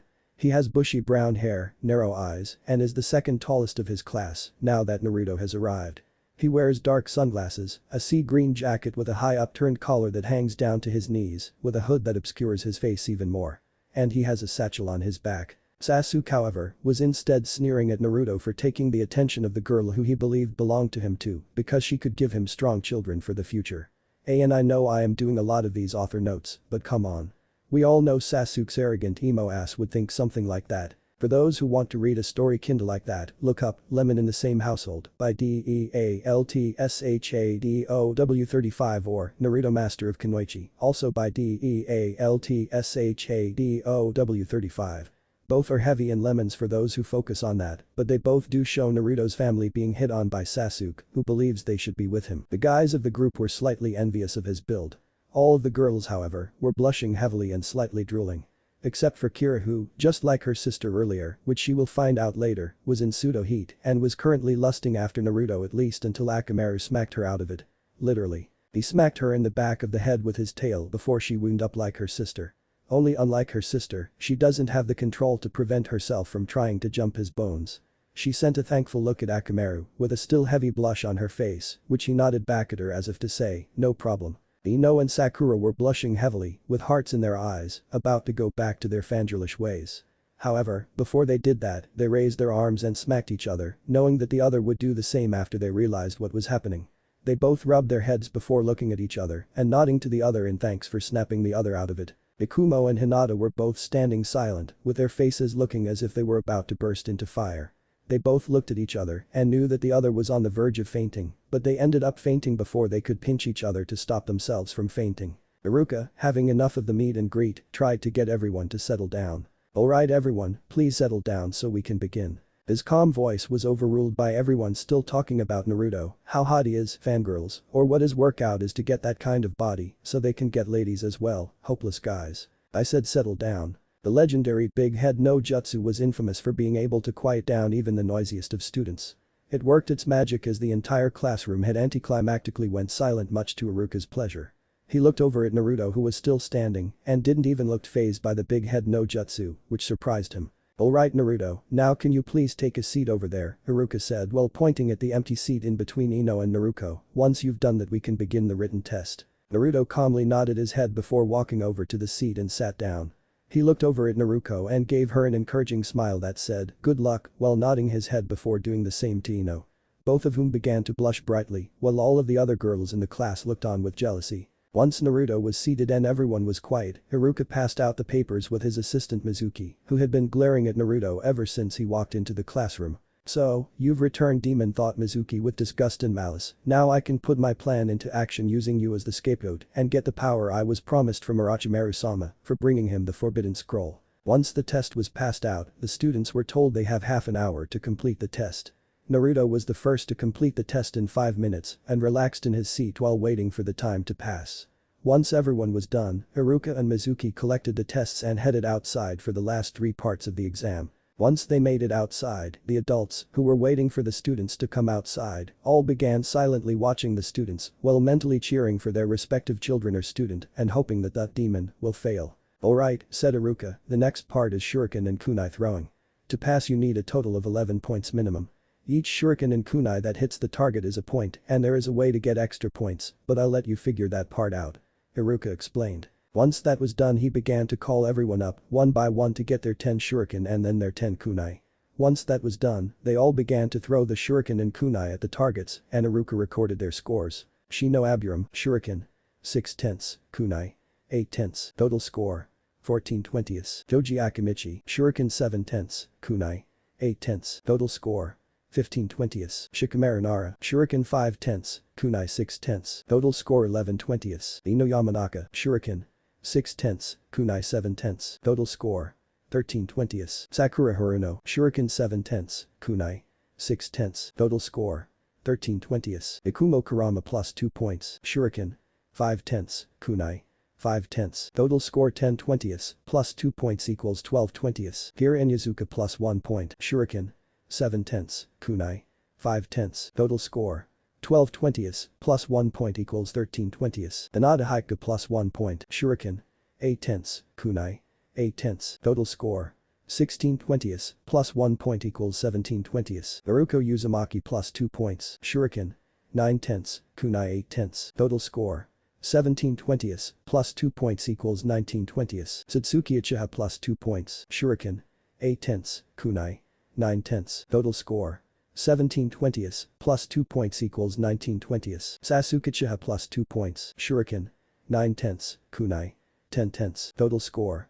19/20, plus 2 points equals 21/20. When Sasuke was told his score, he looked right at Naruto with a condescending look and said, HMPH, beat that loser. Naruto calmly waited with his arms crossed and only glanced at Sasuke before looking at the targets again. This was something that pissed off Sasuke because he was trying to see if could rile up Naruto in order to make him mess up, but instead, his attempts were brushed off, as if they were nothing. Alright, Naruto Uzumaki, it's your turn. Haruka called, making Naruto calmly walk over before taking the shuriken and kunai from Mizuki. Naruto got into a stance ready to throw them. Before he threw them however, he noticed they were blunted. "Haruka-sensei, these are blunted," calmly stated Naruto, which surprised Haruka before he walked over and inspected them. Finding that Naruto was right and that they were blunted, which would make it impossible to stick to the target. "Sorry about that, Naruto," apologized Haruka, "give me those and I will lend you some of mine," Haruka offered. However, he and everyone watching was surprised when Naruto shook head and said, "No, it's fine. I just wanted to let you know." Alright, then if that's all, you can take your turn," Haruka said. Everyone watched as Naruto took his stance again. Naruto stood with his left foot forward, right foot back and knees bent. He had his right arm back with his hand bent in and his left arm curved in front of him. In his right hand were all of the shuriken and in his left hand were 9 of the kunai and the last was in his mouth. Everyone watched as Naruto suddenly flung his left arm back and right arm forward while at the same time throwing the shuriken. Even after he let the shuriken go, he didn't stop moving as he began to flip and jump all in place, all while still spinning. Everyone watched as he continued to let the kunai fly and then he backflipped and let the last kunai go flying. Once he landed, everyone looked at the training dummies and saw that not all of the shuriken and kunai struck the targets but were buried halfway deep in the dummies. At first, everything was silent before all of the civilian parents, students and Sasuke started laughing at Naruto, but the only ones who stayed silent were the ones with shinobi training in the crowd and Sakura because they knew from either experience or reading, Sakura, that all the spots that Naruto hits were either instant kill or fatal wounds that would kill you within seconds or minutes without medical aid. Haruka looked at all of the students laughing and then, "Shut up," Haruka shouted, using the big head no jutsu, as he was getting fed up with these civilians laughing when they didn't even hear the score. After everyone stopped laughing and paid attention to Haruka, who still looked pissed that everyone was laughing when he hadn't even said the score yet. Haruka finally calmed down and looked at Naruto with a calm yet proud smile. "Well Naruto," began Haruka, "I have to say that was by far the most amazing display of agility I have seen in a while." "Thank you," said Naruto while nodding his head. "Now, before I give you your score, I have to ask," said Haruka, walking over to the training dummies that still had shuriken and kunai embedded in them. "Why did you throw all of the shuriken and kunai in these areas?" asked Haruka, generally curious on what Naruto's answer will be. Before Naruto could answer though, Sasuke arrogantly said, "Probably because he doesn't know what a target is and threw them at random." This caused a look of disappointment to cross Makoto's face, who was watching from the crowd, at her son's stupidity, and embarrassment to cross Satsuki's face at being related to such a damn dumbus. "Actually, Sasuke," began Naruto, "I threw them in those specific spots because every single one would have either been an instant kill upon impact or a fatal wound that would cause death either within seconds or minutes," calmly stated Naruto, who then looked at Sasuke with a disappointed look on his face and said, "And the fact that you don't know that must mean you have done a piss poor job at studying the human body for impact points that inflict the most damage." This caused everyone to look at Naruto in shock that he knew something and Sasuke didn't. Before anyone could say anything else, Haruka clapped his hands to gather everyone's attention again. "Alright everyone, now that that is done, we can now move on to the Taijutsu segment of the exam before we finish with the Jutsu section," Haruka said, as everyone began walking towards the open grounds before Naruto remembered something. "Hey, Haruka-sensei, what was Naruto's score?" Naruto asked, curious on what her brother's score was, which now had everyone wondering what his total was. Haruka for his part began sheepishly laughing while rubbing the back of his neck. "Oh alright. How silly of me. I forgot to put it up after all of that drama. Naruto Uzumaki plus 20 points. Shuriken. 10 tenths. Kunai. 10 tenths. Total score. 20 20ths plus 20 points equals 40 20ths. When everyone saw that score, they went slack-jawed at never having seen such a score before. Everyone started staring at Naruto, who was still walking to the open training grounds when he felt people staring at him. He turned around to see everyone staring at him with dropped jaws before he shrugged his shoulders and simply said, "What?" That snapped everyone out of it before they began moving to the training grounds for their taijutsu tests. Once everyone was there, Haruka explained how he would call a student. They will then stand across from Mizuki and get ready to fight. Once Haruka starts the fight, they will continue for either 5 minutes or until Mizuki is taken down. After the rules were explained, Mizuki went to his spot and waited for everyone to be called. As everyone was called up, they began their fights. The civilian students barely passed the 5 mark, whereas the clan heirs and heiresses, along with Sakura, were able to knock down Mizuki. Then before anyone knew it, the only ones left were the Uchiha twins and the 2 Uzumaki children. "Alright, next is Satsuki Uchiha," stated Haruka. Satsuki nodded and moved to stand across from Mizuki before she got into her clan signature, Interceptor Fist, Taijutsu stance.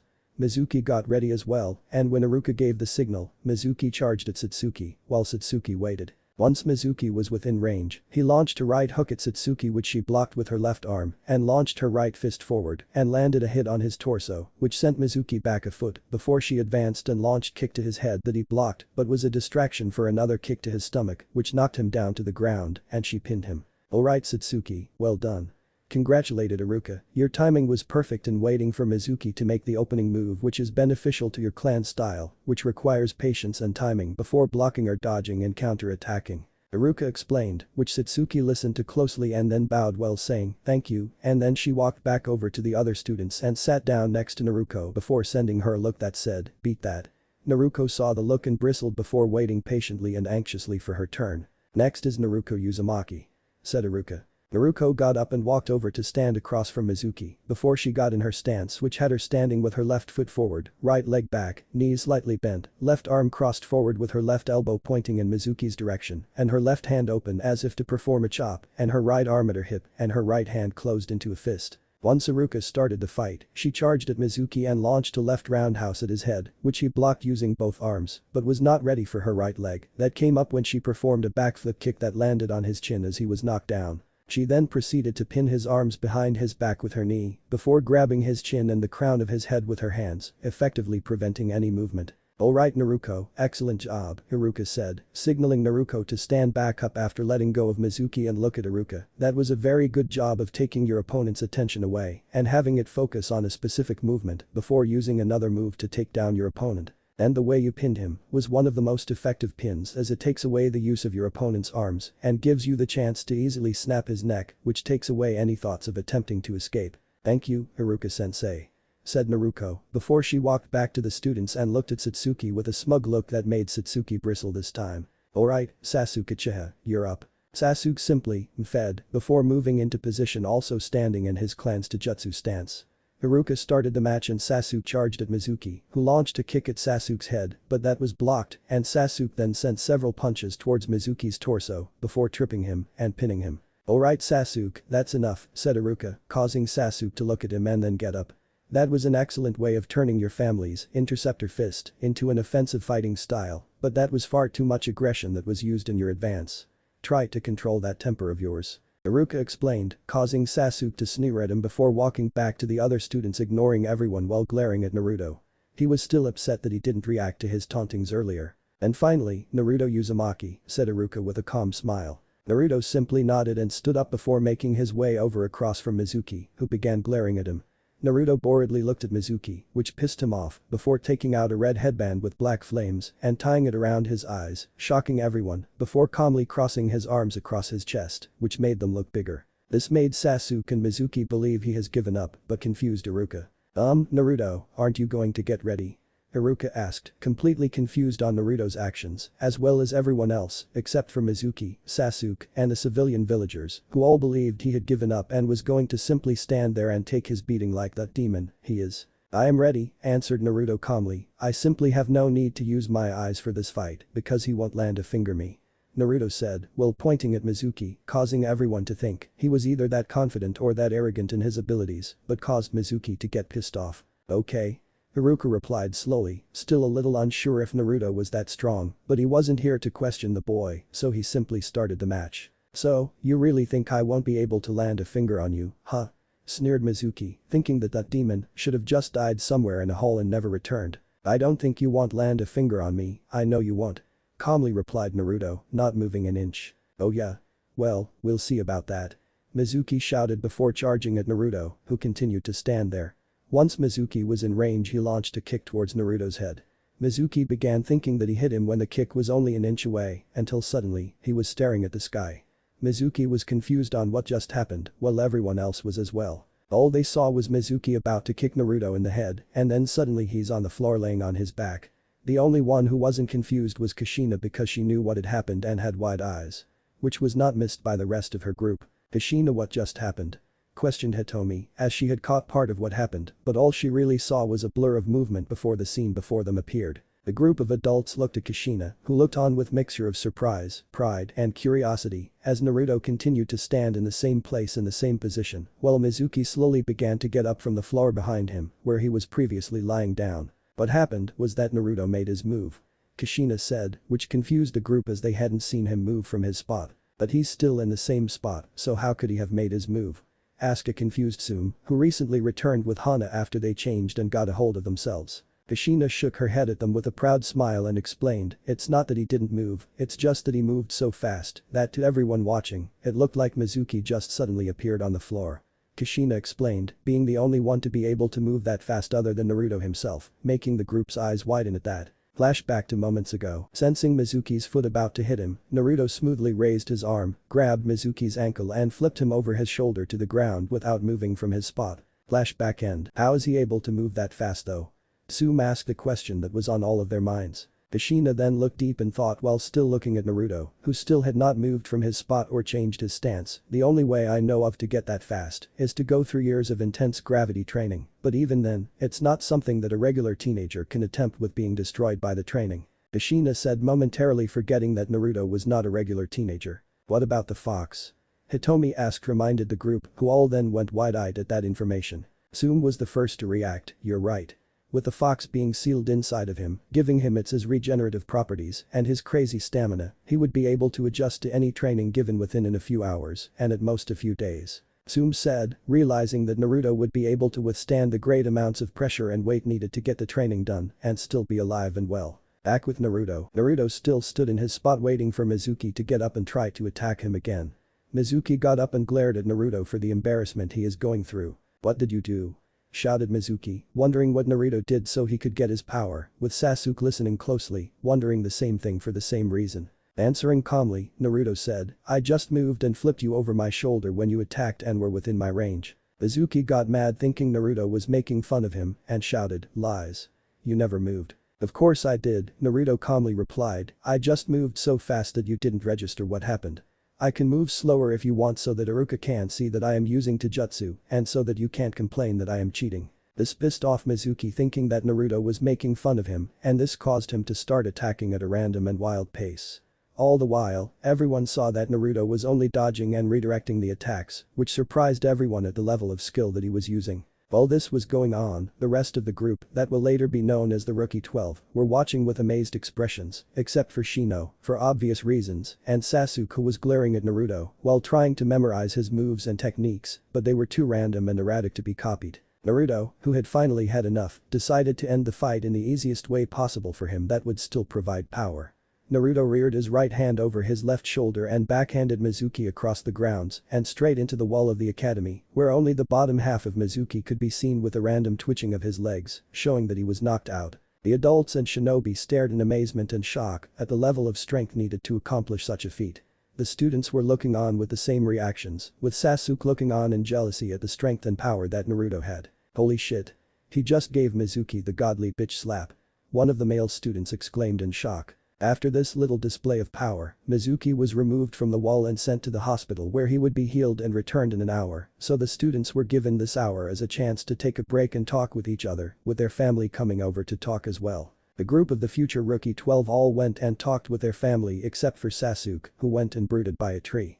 As Naruto was talking with his sister, he was unaware of a group of people who were coming up to the both of them. Hello again, Sachi. Said a voice behind Naruto that caused him to go wide-eyed and slowly look behind him to see his mother staring back at him with a loving smile and nothing but love and pride in her eyes. Hello again, Ka-san replied Naruto, still staring at her in shock at how she was looking at him. How have you been Sachi? Kushina asked, wanting to know how her son has been the past several years, along with everyone else. I've been good. Naruto said with a smile, having snapped out of his shock. What have you been up to for all these years, Naruto-kun? Mikoto asked, wondering what he has done over the years along with the rest of the group and their children. Well, I've just been training and living in the Forest of Death where I got a bunch of pets and I actually came back to the village on 2 occasions. Naruto said, making everyone look at him, wondering when he did and why. When did you come back, Naruto-kun?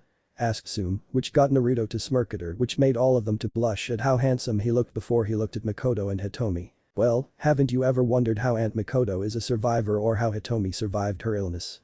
Naruto asked, which got everyone to look at him in surprise. "Wait," said Mikoto and Hitomi, "you're the reason why we're still alive." "Yeah," Naruto started to explain, "I was in the village, planning on getting some minor revenge on the yondaime by spraying itching powder in his office through the vents when I heard him along with those old advisors summon Itachi.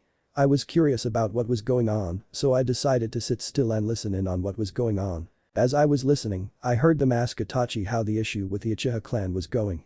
When he said that the issue had gotten worse, the advisors told him that since it didn't get better, to simply eliminate them." Makoto was horrified at what she heard, then Naruto continued his tale, "When I heard this, I was so shocked that they would even suggest something like this. Even Itachi looked shocked before he looked at the yondaime with a little hope in his eyes that he wouldn't go through with the order. But the yondaime proved him wrong when he approved of the order instead. Itachi tried to bargain for the lives of the children and your life, Makoto, but the yondaime said that only Sasuke and Satsuki would be allowed to live. I heard that and remembered the times that you helped me out with some food, so I got out of there as quickly as possible without making noise and rushed over to the Uchiha compound, but when I got there, everyone was already dead. I then sensed Itachi and you in the main house, so turned off my gravity seals that I had on at the time and rushed over just in time to save you, but because I couldn't control my speed at the time, I dropped you off at one of the training ground in your compound and then rushed back to the forest." Naruto finished, getting a surprised and grateful look from Mikoto, who smiled at him, which he replied back to with a smile of his own.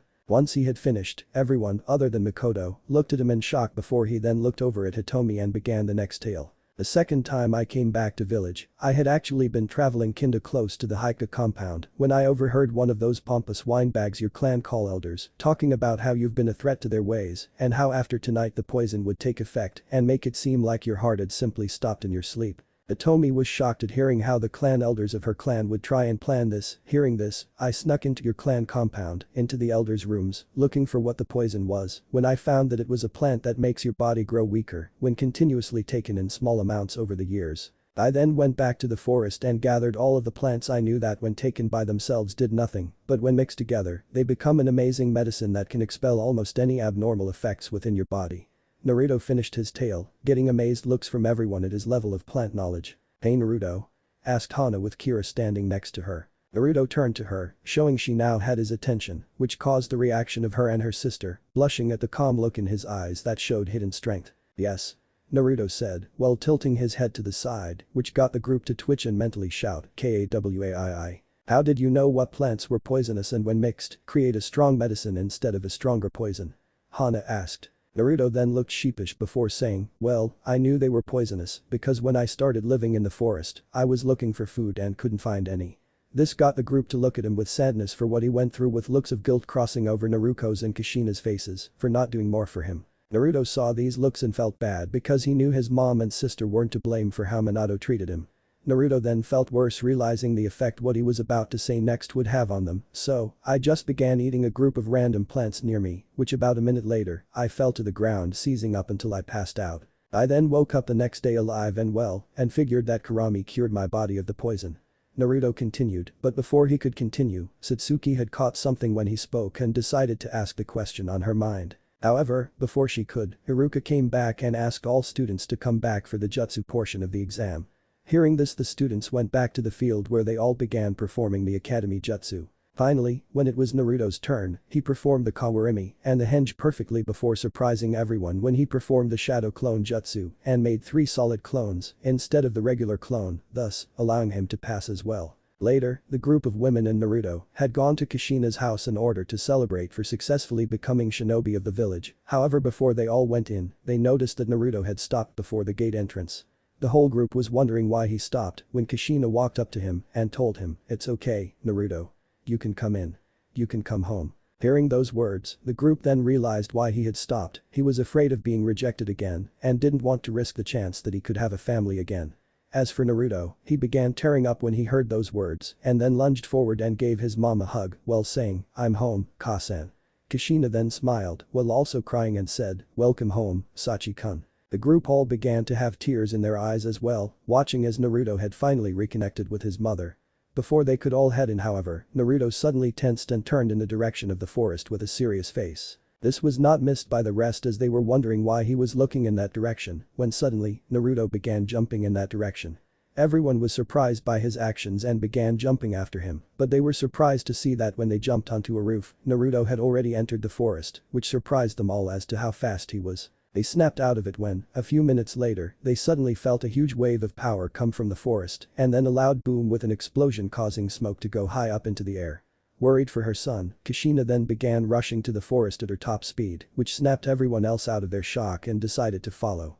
With every one of them thinking, I hope Naruto's okay. When they all got there, they were surprised to find an enormous crater, with Naruto holding the village's forbidden scroll of seals upright in his left hand, a giant shuriken with a broken point stabbed into a tree, and Mizuki kneeling on the ground away from Naruto, clutching his right shoulder because of the missing arm that was laying on the ground away from Mizuki and was bent at all sorts of angles, showing that it would have been broken beyond repair and immensely painful if it was still attached. But another surprise was when they looked at Naruto. He had what looked like gold covering his arms from the tip of his fingers all the way to his shoulders with markings all over his arms and a fierce angry look on his face. Then they heard him growl, I'm going to make you pay for what you did to Iruka-sensei and what you said about my family. They then began wondering what had happened before they arrived. 5 minutes before the group arrived, Naruto had sensed Mizuki's chakra moving rapidly from the Hokage tower and was confused before he then sensed Iruka's chakra meeting Mizuki's before they started pulsing as if they were fighting when Iruka's suddenly began to drop.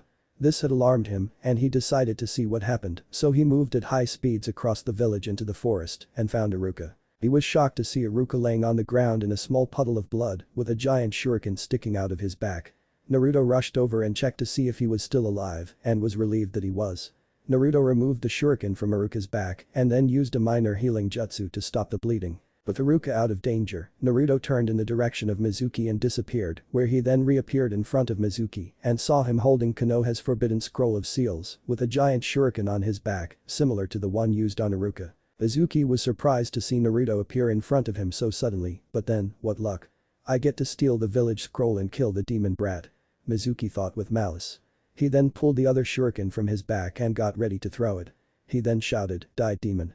And let loose the shuriken towards Naruto. He believed that the injuries he received earlier from Naruto were a bunch of flukes, however, Naruto surprised him when he simply backhanded the shuriken with his bare fist, causing a point to break and the shuriken to go spinning wildly before lodging itself in a tree. So my suspicion of you was right, you were planning something.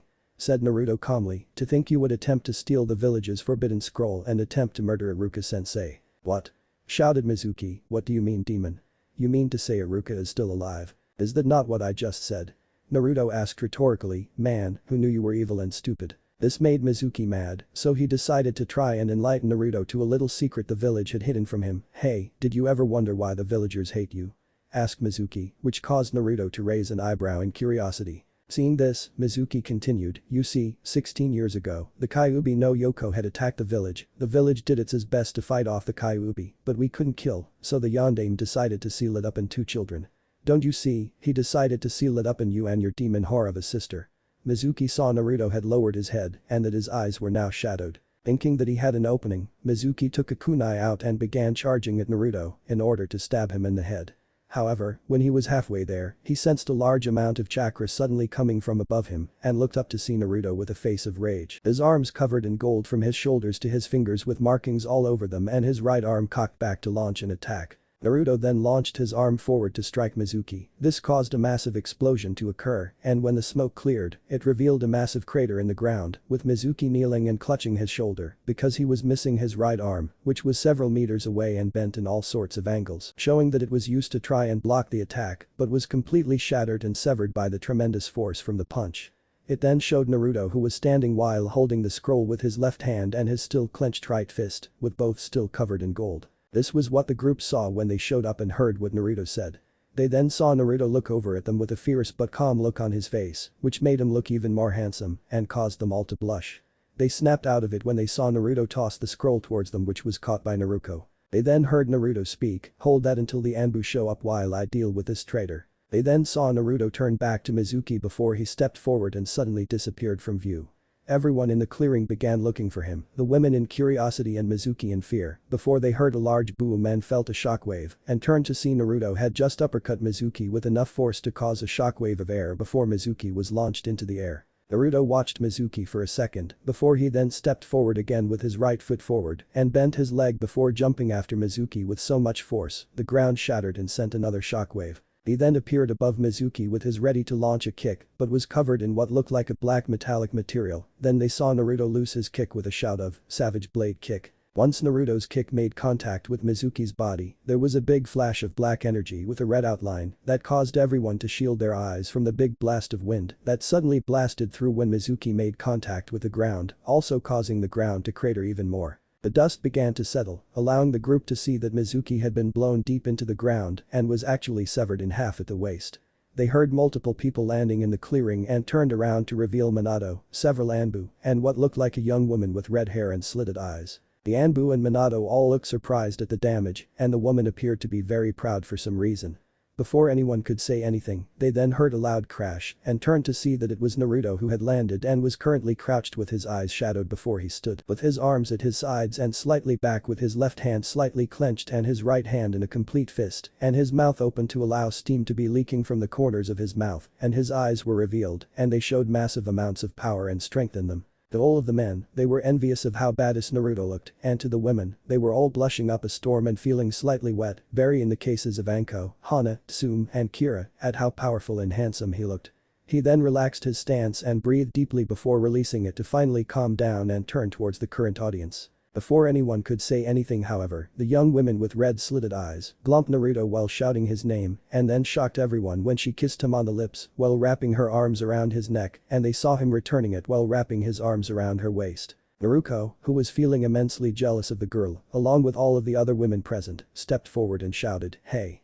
Who are you and why are you kissing my brother?" The young woman broke the kiss and let go of Naruto as he did the same, and she turned around and looked at the group before answering, "Why, I'm his mate of course, so why wouldn't I be allowed to kiss him?" she asked rhetorically. Minato then stepped forward and said, "What is your name?" The young woman sneered at him before saying, well, if it isn't the garbage yandame. I haven't seen you in since you sealed me away." This received looks of surprise before Minato shouted, "Who are you and how do you me?" The young woman simply chuckled before replying, "I know you because you sealed me away 16 years ago, and as for who I am," once she said that, the young woman was then covered in a puff of smoke that cleared and revealed the woman still standing there, but with fox ears on top of her head and 9 tails swishing behind her body all covered in reddish-orange fur with black fur tips. "My name is Kurami, the Kyuubi no Yoko, and mate to Naruto Uzumaki, one of the Yonko, 4 emperors, and reincarnation of the god of wrath, Asura, and reincarnation of Ashura, one of the 2 sons of the sage of 6 paths. The group was wide-eyed at hearing that this was the Kyuubi and that she was the mate of Naruto, who, even though they didn't understand what one of those titles mean, they understood too. Naruto was the reincarnation of one the sons of the sage of 6 paths and of a god of wrath. Nobody knew what to do now, but one thing was for certain. They would never get on Naruto's bad side. Chapter 3 The Past, Ido, Teammates, and Marriage. It has been 3 days since the reveal of Kurami being the Kyuubi no Yoko, at the same time as her being Naruto's mate, with him being the reincarnation of a god of wrath and of a son of the sage of 6 paths. Everyone was surprised at Naruto, of all people being something so important, especially when they were finally told that Yonko means 4 emperors. The group who took Kushina's side, which were a good portion of the female shinobi force, and the clan heads with their clans, were all amazed at how much of an important figure Naruto became. The civilian council, Minato, and the advisors all didn't care about him, only that his prestige could be used and when they are done with him, they would have him sealed away. Currently, Naruto can be seen training in the Uzumaki training grounds, working on controlling his strength and speed by wearing gravity seal enhanced weights that spread the weight all over the body instead of just weighing down the limb. He currently was wearing the equivalent to 120 tons at 30 times Earth's gravity, and he was currently trying to get used to moving right now as he was kinda doing a walking crouch around the training ground and was breaking a heavy sweat as the farthest he'd gone was 100 tons at 25 times Earth's gravity. And basically how Goku walks whenever he uses a new gravity setting in the gravity room. Off to the side, watching Naruto were Kushina, Naruko, Kurami, and Anko, who were all wearing blushes on their faces except Kurami, who had a look of lust that matched Anko's. The reason being that Naruto was doing all of these exercises shirtless, so the 4 women could all clearly see his toned rock-hard abs, chest, back, and arms as he moved. They watched as slowly moved around the grounds and were still surprised to see him moving at all with the amount of weight he has added to himself, which would have crushed any normal person from the amount of force needed to even move a few steps. The fact Naruto was moving so much while only sweating heavily was astounding to Kushina, Naruko, and Anko. When Naruto was at least able to stand up all the way, he began to do actual workouts like sit-ups, push-ups, and the like until he was a little more accustomed. Then he would begin to practice his katas and movement to increase his speed. As Naruto was doing his push-ups, Naruko decided to ask something that had been on her mind for a while. "So," began Naruko, gaining the attention of the other women, "how did you get out of the seal exactly?" This got the attention of Kushina and Anko, who finally looked away from Naruto, who had moved on to sit-ups, as they were interested in finding out how that happened as well. Kurami glanced at them before returning to watching Naruto do his workouts before saying, "I got out of the seal by mixing my chakra with his.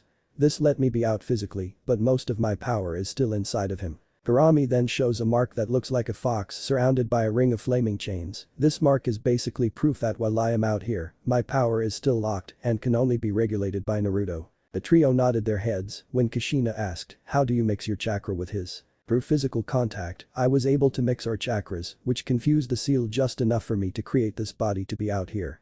The only thing I needed to do was leave a large portion of my power so that the seal would still think I'm there," Kurami explained. Kushina and Naruto understood this and both nodded their heads. Anko, however, asked something that the previous two missed. "So, what did you do for physical contact?" This caused the grounds to be silent except for the sounds of Naruto counting his reps. Kushina and Naruto turned to Kurami, who had a light blush as she continued watching Naruto, trying to ignore the look she was receiving. She glanced at them and sighed before turning to them. "Well, it wasn't a kiss or anything sexual, if that's what you two are thinking," she replied while motioning to Kushina and Naruto, who both went beet red at being caught thinking that was the case.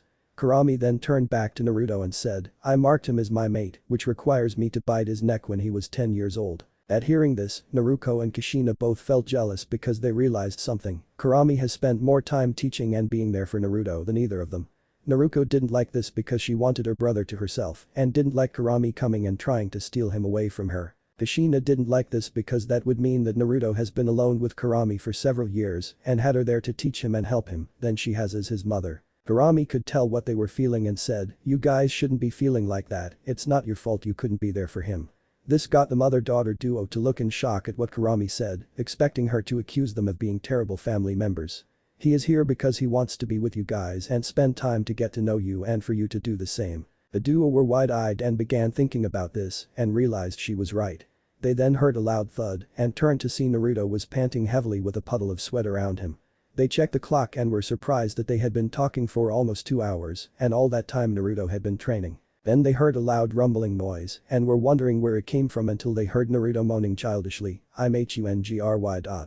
Hearing the four women giggled at his antics, then Kushina said, "Go shower Naruto-kun while I start lunch." "Okay, Ka-san." Naruto relied before getting up and moving a little easier, which surprised the three kunoichi, not expecting Naruto to move as easily so quickly. Kurami wasn't surprised by this as she had seen Naruto get used to heavy weights and high amounts of gravity quickly before. As Naruto was getting up, the four women suddenly saw a tattoo on his back. It was a black cross made of bones with a grinning face on it that had a white crescent-shaped mustache on it. Kurami knew what it was because she had seen Naruto's back before. The other three didn't, however, as they had never seen Naruto shirtless before. Anasa's tattoo of Whitebeard's Jolly Roger, but black instead of purple. Kushina, however, being the mother, she is asked, "Naruto, when did you get a tattoo and what does it mean?" However, she began to get the feeling that she shouldn't have asked when Naruto suddenly froze and tensed up before he began to grip his fist so hard that they began bleeding from the palm. When Naruto turned around, the four women got terrified when they saw the look on his face was one of pure unadulterated rage and the right half of his face was shadowed. This caused them to be even more scared when they saw his right eye began to shine pure white and forming behind, they saw what looked like a pitch black demon that had glowing white eyes, a glowing red mouth that had razor-sharp teeth, claws for nails, and silver-gray markings all around its body. However, this didn't compare to the amount of killing intent he was releasing, as it was so much that the entire village felt it, causing the Anbu and all of the clan heads to mobilize around the source to find Naruto was the cause. Asura's berserker mode from Asura's wrath is Naruto's shadow. Naruto saw the looks of fear on everyone, as well as them tending for a fight. He closed his eyes to begin calming down by taking deep breaths. As he calmed down, the image in the shadow began to fade away and Naruto began to relax his body before he looked at them with dead eyes filled with sadness, regret, and hidden rage that caused all those looking to feel his pain. Naruto then replied and said, "I got it when I left the village a few years ago when I met my pop because it was his mark. I still wear it to not only make him proud, but also to remind myself of one of my greatest mistakes in not being able to keep him safe, but I promised him before his death that I would not let it hold me back." With that, Naruto walked inside leaving everyone to think about what could have possibly happened to him when he left the village, as well as confused on what he meant when he said, his pop. The Anbu then left except for Kat who was still there along with the female clan heads. The clan heads, Kat and Kushina were all wondering what could have happened that would cause such a reaction from him. Meanwhile, Naruto and Kurami were trying to figure out what had happened to him. Naruto, because she wanted to know what happened to Naruto and what she could to do help. Kurami, because Naruto has always told her everything and this was something that he hadn't told her, which saddened her greatly. But Naruto was in the shower, going over what had just happened, and lying in the drawer with his clothes was a scroll that held a certain fruit. I can't believe it almost came out again. Naruto thought, I need to get more control so that it won't go berserk again and broke my promise. He then remembered what was in his possession and gripped his hand. I also need to figure out what to do with that fruit. Naruto was berating himself for almost releasing a piece of that power by mistake and letting his emotions weaken his control.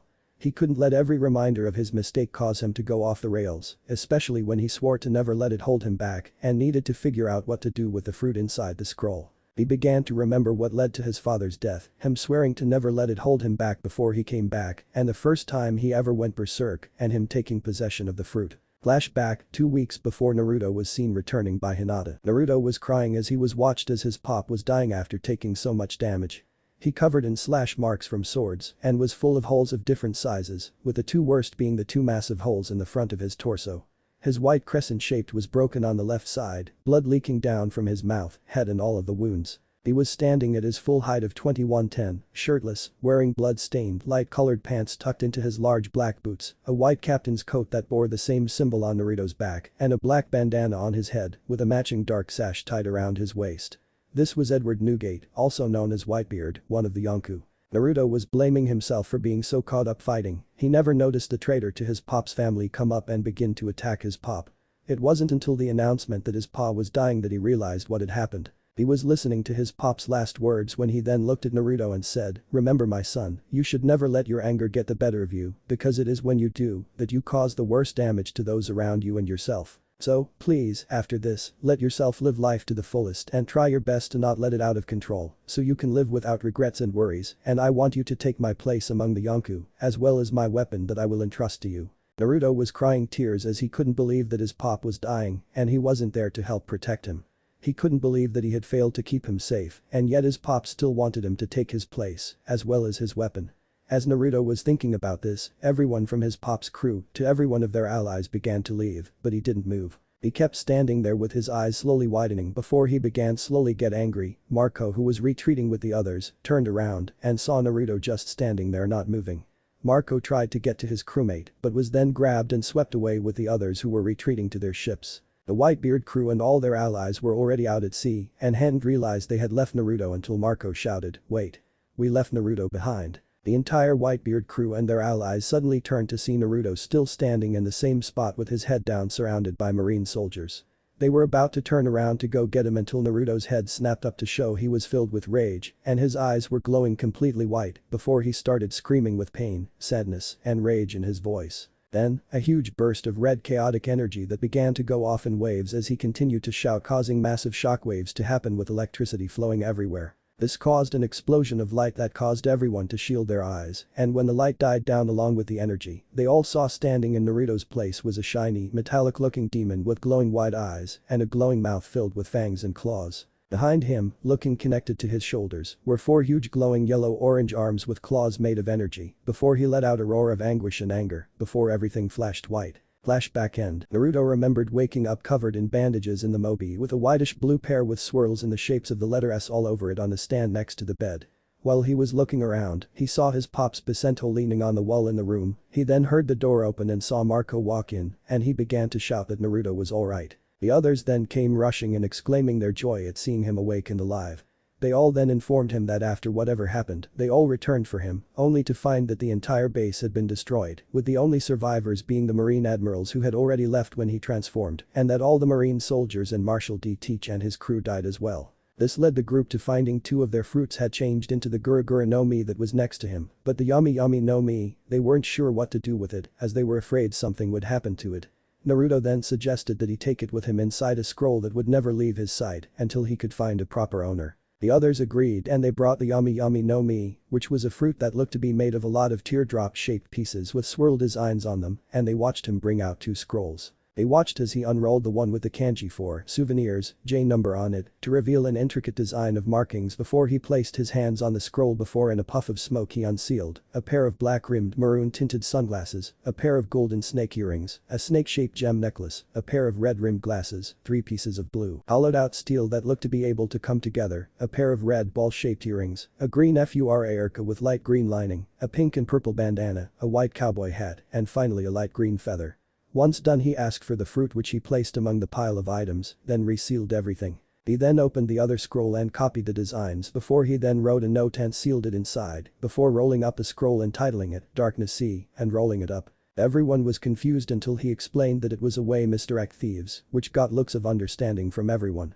They all then informed him that he had been unconscious for 5 days and during that time they had been sailing around and were currently resting on a nearby island before asking what he wanted them to do. He said that they should set sail towards his home and afterwards they would leave him there so that he may continue training and that Marco would be in charge until he returned. The crew obviously disagreed with this decision, but then they stopped when he told them that he would be fine and that should they ever need him to come back and send a message to Konoha, which is the village he was from. This got them to agree and before long, they had been on their way back to his home which took another 6 days of sailing. During which, Naruto or the Gurugura no Mi, gaining his pop's powers and began to lightly practice them due to where he was. They eventually reached the elemental nations where Naruto disembarked but not before giving Marco a couple of envelopes that held letters and pieces of his vice card that he asked be sent to specific places or people. Marco agreed wholeheartedly, giving Naruto peace of mind before he began making his way to Konoha, which took another 3 days of walking, which was the most he could do because of his injuries and continuing to lightly practice his pop's powers. When he finally returned to Kurami, who had stayed behind to keep watch of what happened in the village and with his Ka-san and his Amato, he was fret over by Kurami upon seeing his bandages before he managed to calm her down and tell her he was alright. Kurami then told him that the village hadn't been up to much and then she told him how his Ka-san and Amato had begun training heavily alongside several Kunoichi clan heads and their daughters, as well as their children's female friends, all so that they could bring him back home. This had surprised Naruto when he heard this, but then this lit a fire in himself to continue to get stronger and train harder so that he wouldn't be left behind. Naruto shook himself out of his thoughts and finished his shower before leaving his hair untied, showing its true luster after the shower, putting on some maroon-colored sweatpants that closed at his ankles and a simple gray muscle shirt. He then walked out of the bathroom and smelled food and followed his nose, which led him to the kitchen where he saw his Ka-san, Kurami, Tsume, Mikoto, Hitomi, Anko, Kurenai, and Yuga all cooking. Kurenai then turned and saw Naruto looking at all of them curiously with his head tilted, causing her to blush and eat. When she saw his strong powerful-looking arms. This got the attention of the rest of the women in the kitchen before they all began to blush as well, causing an awkward silence. Before Anko broke it by whistling and exclaiming, "Damn. You're providing us one hell of a view you know." Naruto knew this was an attempt to tease him before he gave a smirk that Anko could say she was proud of and acted innocent before saying, "Really? You're okay with just this?" Naruto asked innocently, getting Anko to blush at realizing that he had her in a corner with the rest of the women sending subtle glares at her for opening her mouth. "I would have figured you'd try and rip my shirt off to see these." Naruto continued gaining their attention again when they saw him lift the front of his muscle shirt with his right hand, revealing his rock-hard abs while having a confident look, which got him the reaction he wanted of all the women turning beet red and Tsume beginning to pant slightly before he let go of his shirt and began laughing while walking away. This action got the women's blushes to deepen, realizing they had just been played, but also out of arousal from seeing Naruto look so sexy. They all then felt themselves and thanked their stars for planning ahead and bringing spare panties because his sex appeal was off the charts. Naruto was walking through the house when he heard the sound of training and looked outside to see his sister and all her female friends from class all training. He saw Naruko and Satsuki training in Kinjutsu, Kira and Hinata were helping Ino, Sakura and Yakumo with their physical abilities by helping them into jutsu. Naruto saw no reason to interrupt them and sat down on the wood floor and began watching them while mentally taking notes on any flaws he sees. He saw Naruko and Satsuki were doing well, but their stances had holes that he knew any experienced shinobi or swordsman could take advantage of and land a critical strike. However, he knew these holes weren't from lack of training and actually from lack of battle experience. He then turned his attention to the others and saw that Kira's style relied on speed and combos with her partner who was currently sitting down in the shade. He couldn't say much about a regular Taijutsu style due to her not working with her partner, but he could see that in simple one-on-one fights where her partner was injured or she was separated from him, she would be in trouble because she didn't have a second style to fall back on should those scenarios happen. He then saw Hinata and immediately realized that she was strong and being a Haika would really help due to her Byakugan, but she didn't really focus on attacking or seem very confident, which could be her downfall, but he understands that she is a kind spirit and has low self-confidence. He then watched Hino and Sakura and decided that they needed to get their stamina and endurance up as well as their strength and get a proper style because they are going more for brawler styles at the current time. Ikumo, he saw something was severely wrong when she looked about to collapse. Even though she wasn't as physically adept as the others, she should have at least been the same level as Sakura and Ino, maybe a little better. While he was looking at Yakumo, he didn't notice Kira stop and sniff the air before turning to his direction and seeing him. She blushed before she shouted, "Hey Naruto."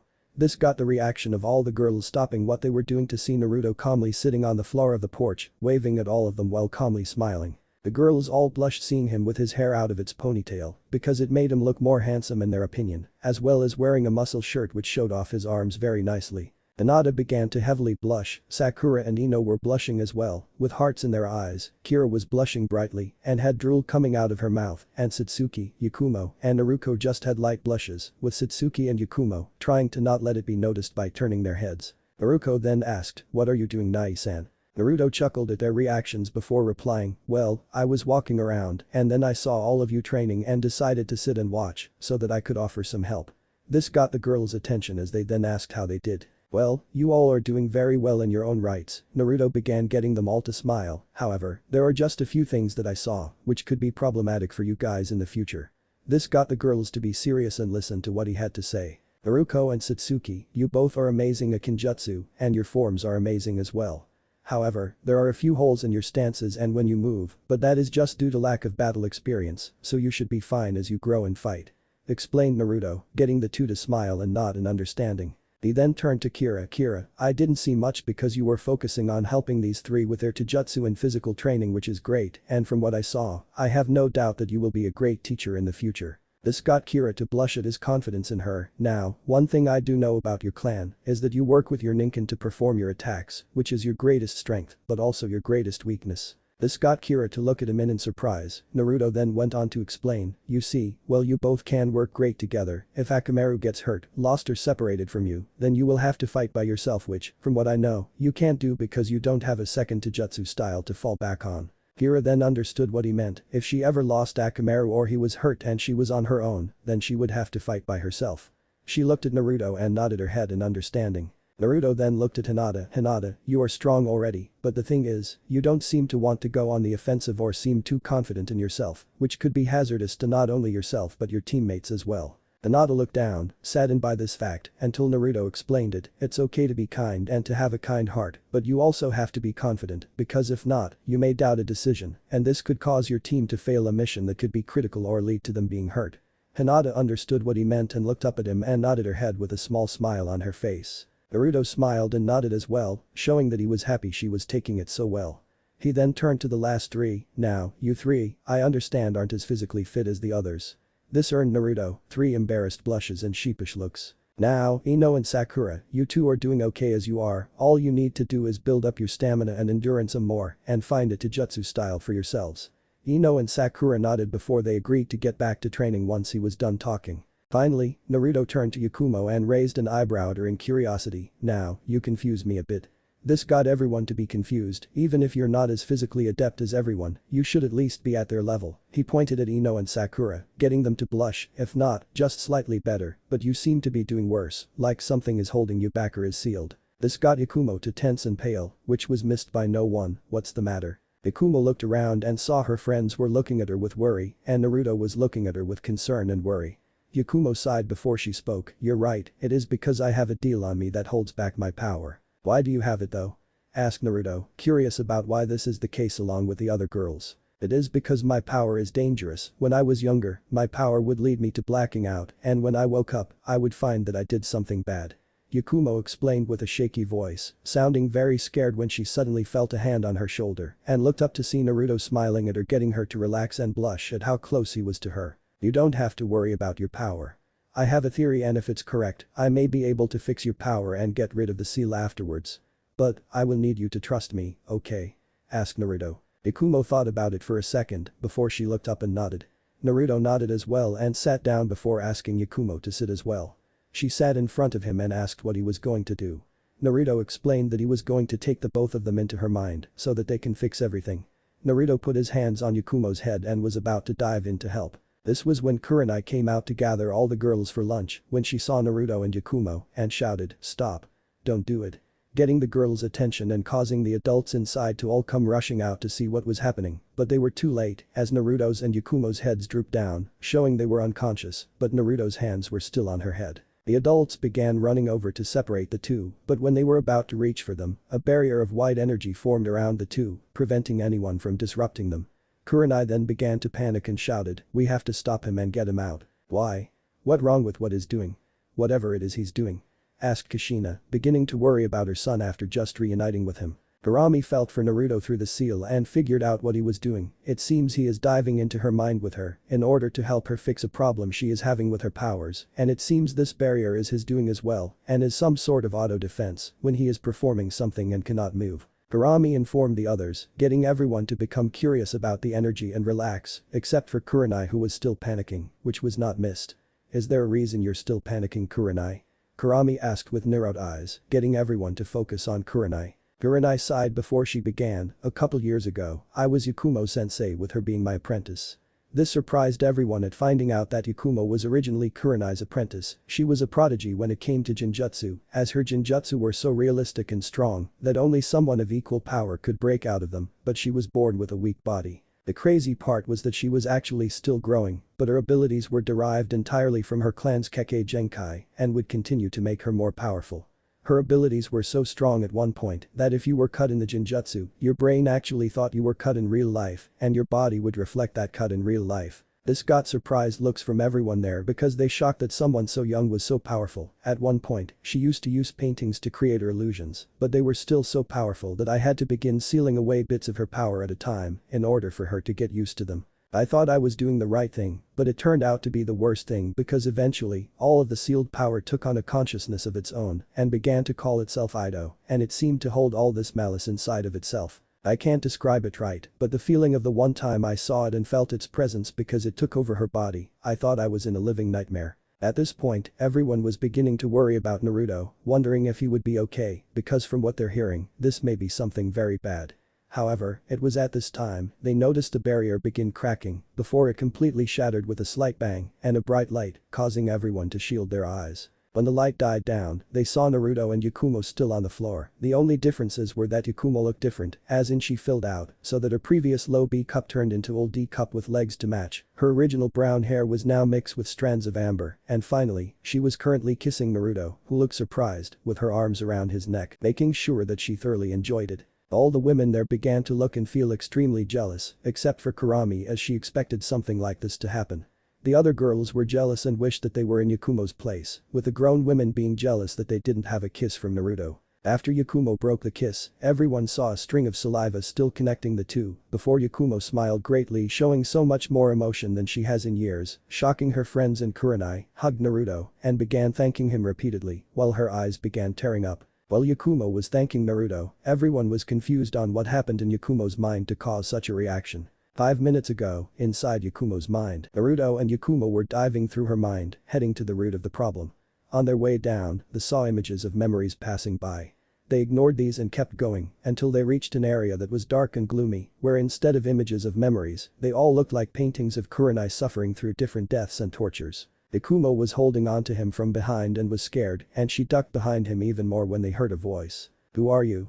asked a voice that seemed to be shifting between two voices. Naruto looked forward and saw a monster that was dressed the same way as Yakumo, with a pink kimono that was over red mesh armor, violet baggy pants, orange sandals, and had her matching brown hair that was straight on one side and had a braid on the other, with a clip in her hair that had two circular designs in it. The only difference was that the monster had brown skin, long ears that shot out to the sides, 4 fangs with the top 2 being extra long, purple crescent marks under the eyes, and purple eyes with a pure black pupil.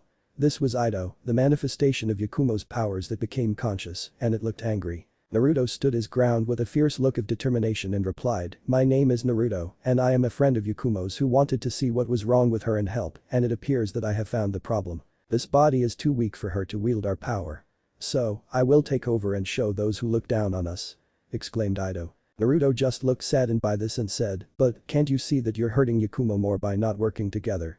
If you want to show everyone they were wrong, then work together so that no one will ever look down on you." Naruto then turned and looked at Yakumo, who was surprised to see that Naruto wasn't afraid of Ido. Naruto then added, "Both of you." Ido was beginning to calm down and asked, "But what if they still look down on us?" Naruto then gave a calm smile and said, "Then I will always be there to remind you both that even if the world looks down on you too, I will always believe in you." Yakumo and Ido both were surprised by this before the area began to change from dark and gloomy to a wide open field of grass with ponds, trees and a bright blue sky filled with clouds.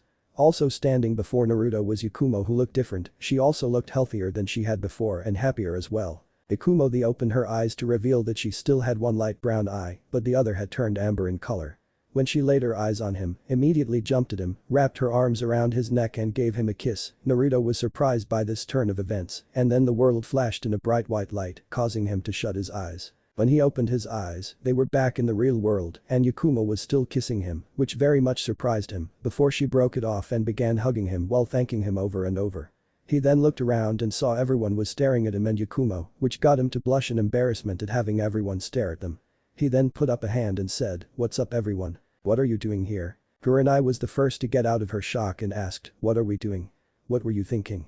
Do you have any idea how dangerous that was?" This got everyone else to snap out of it as well and began to look at Naruto with expectant looks, as well as looks of jealousy at Yakumo getting to kiss him. Naruto was confused. "What are you talking about?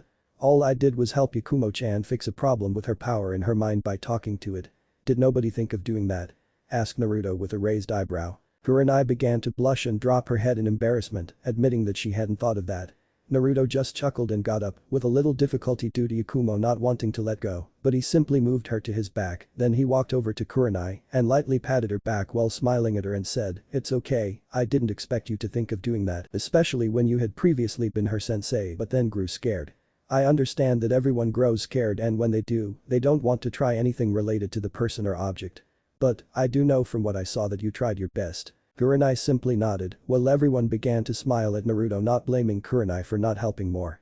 Naruto then added, "Besides, you have someone to talk to." Naruto then brought Yakumo out from behind him after he finally got her to let go and placed her in front of Kurami. The two stared at each other for a few minutes without saying anything before Yakumo decided to break the silence. "I'm sorry." This surprised Kurami at Yakumo apologizing. "I should have done a better job at trying to control and understand my powers. Can you forgive me?" At this point, Yakumo was crying, thinking that Kurami wasn't going to forgive her, but she was surprised when she felt a pair of arms wrap around her. She looked up to see Kurami was the one holding her and was also crying, which surprised her. Kurami then said, "You shouldn't apologize for my failure in being unable to help you. I should be the one apologizing for not trying harder to help you.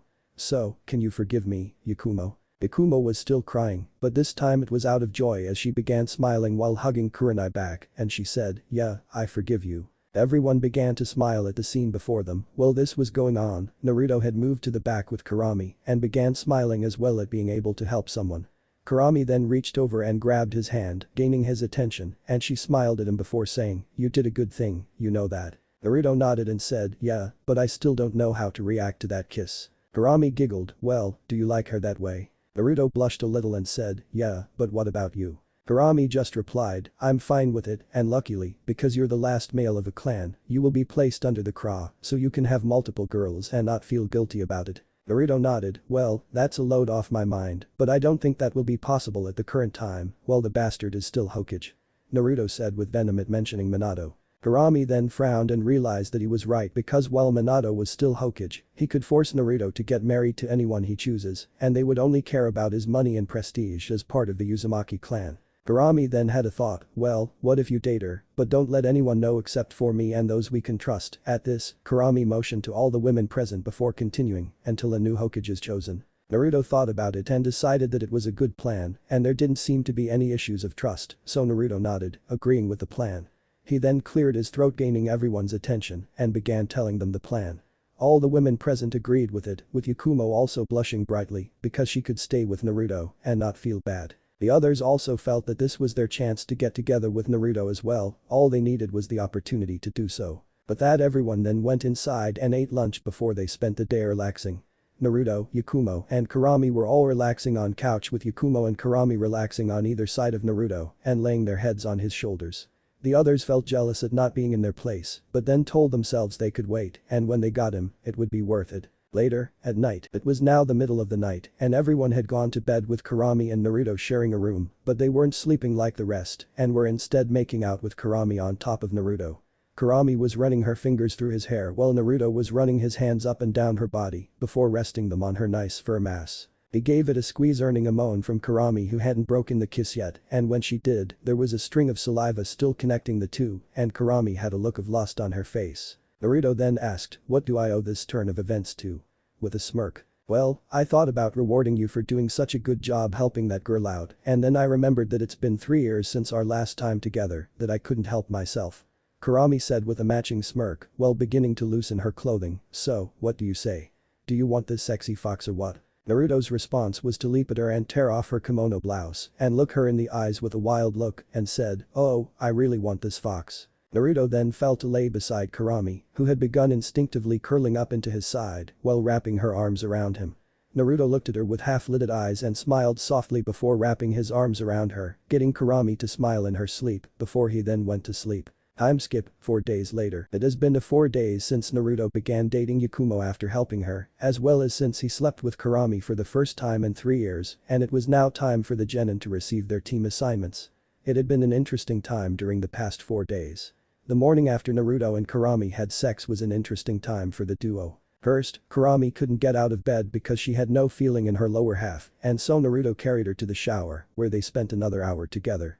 After that, when everyone was together eating breakfast, they all noticed Kurami had a glow about her. The younger girls all asked how she got her skin to glow so much, with Kurami answering that she was using an all-natural cream. The girls bought it, but the older women all knew better, and that this cream must have come from Naruto, as they all had experience in bed, even if it wasn't all good are with good men. After that morning, everyone had been training with Naruto, focusing on their taijutsu and physical abilities, Kushina helping with kinjutsu and reaction times, Kurami helping with yanjutsu, and all of the grown women helping with ninjutsu, because every person had different affinities. Kushina would help Naruto and Satsuki keep up their kinjutsu skills and help the others learn how to face someone using kinjutsu against them. Kurami helped Ikumo, Sakura, and Ino learn genjutsus while teaching the rest how to break out of them. Each woman also helped by teaching everyone jutsu for their affinities, like Sakura had an earth affinity, Hinata had a water affinity, Yakumo had wind and earth affinities, Kira had an earth affinity. The 3 that surprised everyone were Naruto, Satsuki, and Naruto. Satsuki had her clan's fire affinity as well as a strong lightning and water affinities, which surprised everyone at this, because while the lightning was a possibility, the lightning would normally have been weak and the water would not have been possible. Naruto had water, wind, and lighting, which was expected as her mom had wind and water, with her dad having lightning, but it was still a surprise to see she had 3 affinities. The real surprise, however, was Naruto, as it was found that he had affinities for each element except for earth. Nobody expected this except for Kurami, as she knew what his affinities were from living inside of him for so many years. After that, everyone continued training, with Naruto being the last teacher. Naruto would assist the girls with their flaws by training and sparring with them in taijutsu. For Naruto and Satsuki, he fought them in taijutsu, and boy was that an eye-opener for them. Before they had begun, Naruto told them to come at him as if he was an actual enemy or with the intent to kill, because he would not take it easy on them. They were hesitant at first, but when Naruto made the first move by disappearing and then reappearing in front of them and launched them both across the grounds, which surprised all the women at how easily he had done so, they no longer hesitated and began to attack him full force in taijutsu. The 2 knew they were good at taijutsu, but when they began fighting Naruto seriously, they realized that was better than them, waayyyy better, and this was a blow to their pride. They thought that they were the best in taijutsu among their class, but then Naruto came and annihilated them. However, he didn't let them wallow and used this to show them the flaws in their techniques, which brought their spirits up and made smile, happy that he was helping them, but then they began blushing when he would use his hands and touch their bodies, showing the flaws in their moves.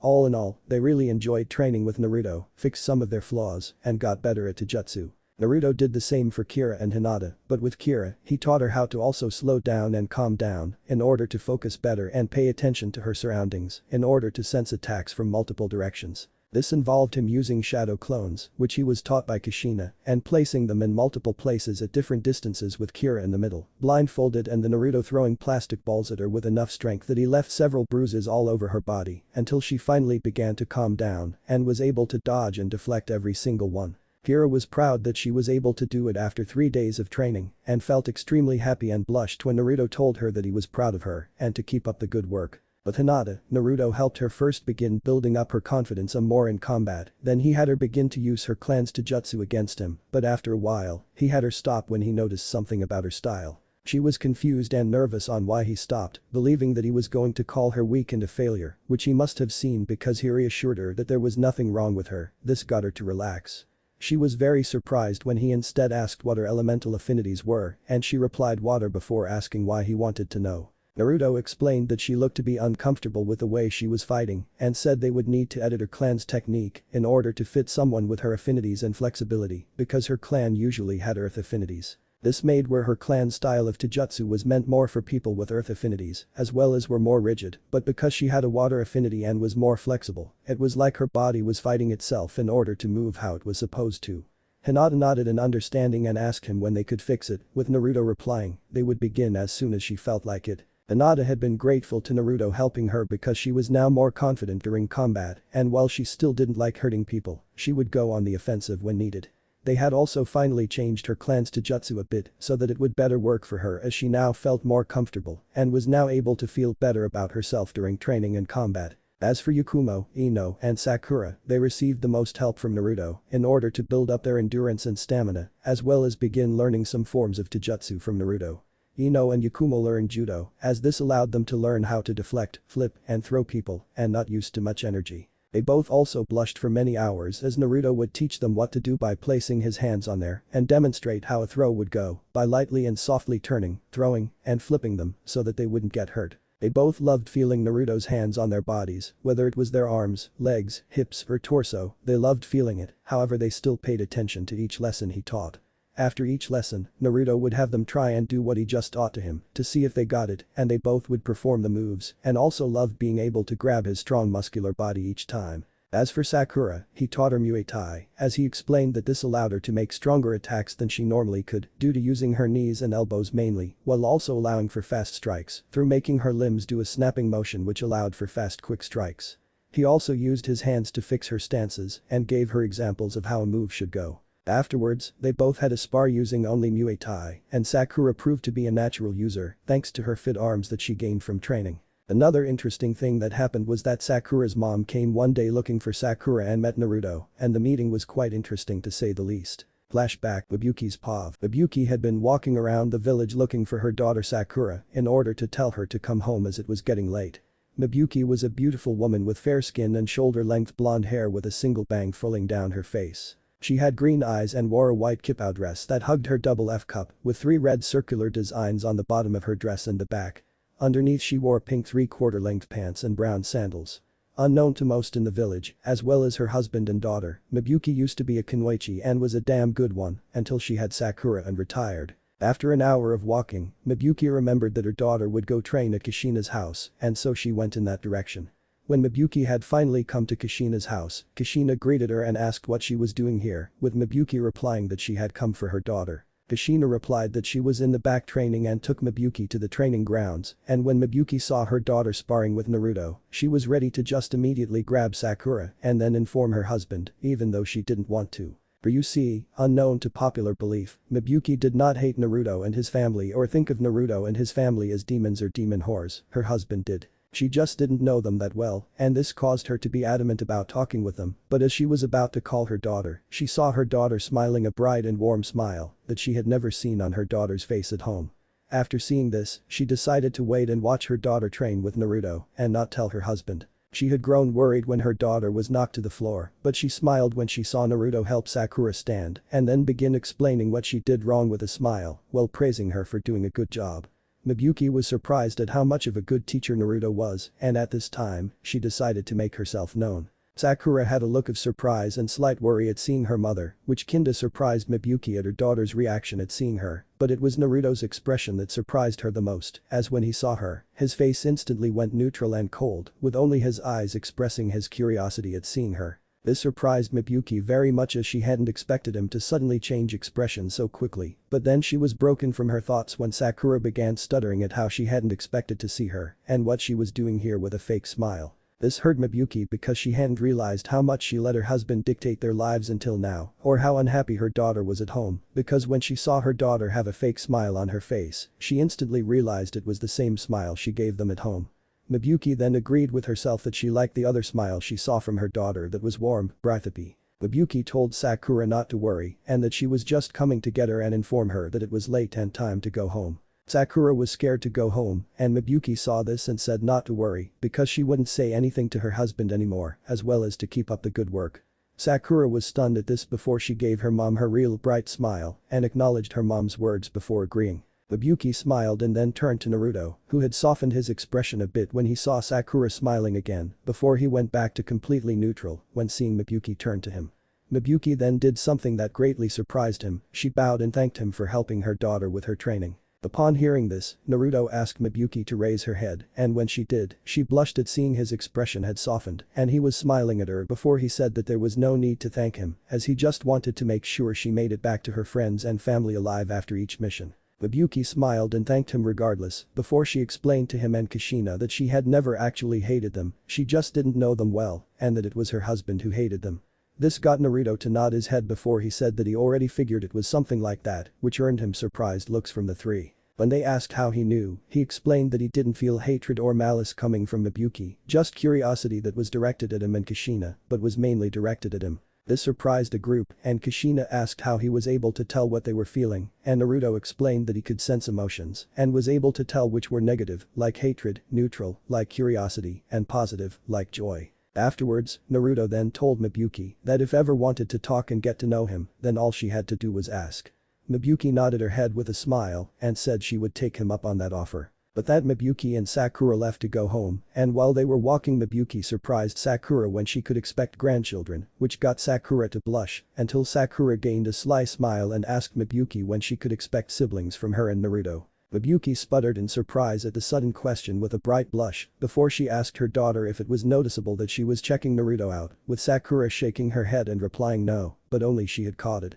Miyuki sighed before letting her daughter know that she had been planning to get a divorce with her husband because she just doesn't love him anymore. Sakura was surprised at first, until she began nodding her head, understanding that her mother and father may have been in love for a while, but then he eventually just became distant and cruel. Sakura told her mom that she would stand by her through the whole thing, and that they could always go and ask Naruto and his family if they could live with them. Miyuki wasn't sure at first, but when Sakura told her that this would give them both the chance to get closer to Naruto and his family, as well as see Naruto more, Miyuki was sold and told Sakura that she would get the divorce soon. Flashback end. Normal POV. Now, it was time for the genin to receive their team assignments. Naruto was sitting in his seat, waiting for Iruka to come and give them their teams, while he was also talking to the rest of the group, where he learned some random bits of information, but some was interesting.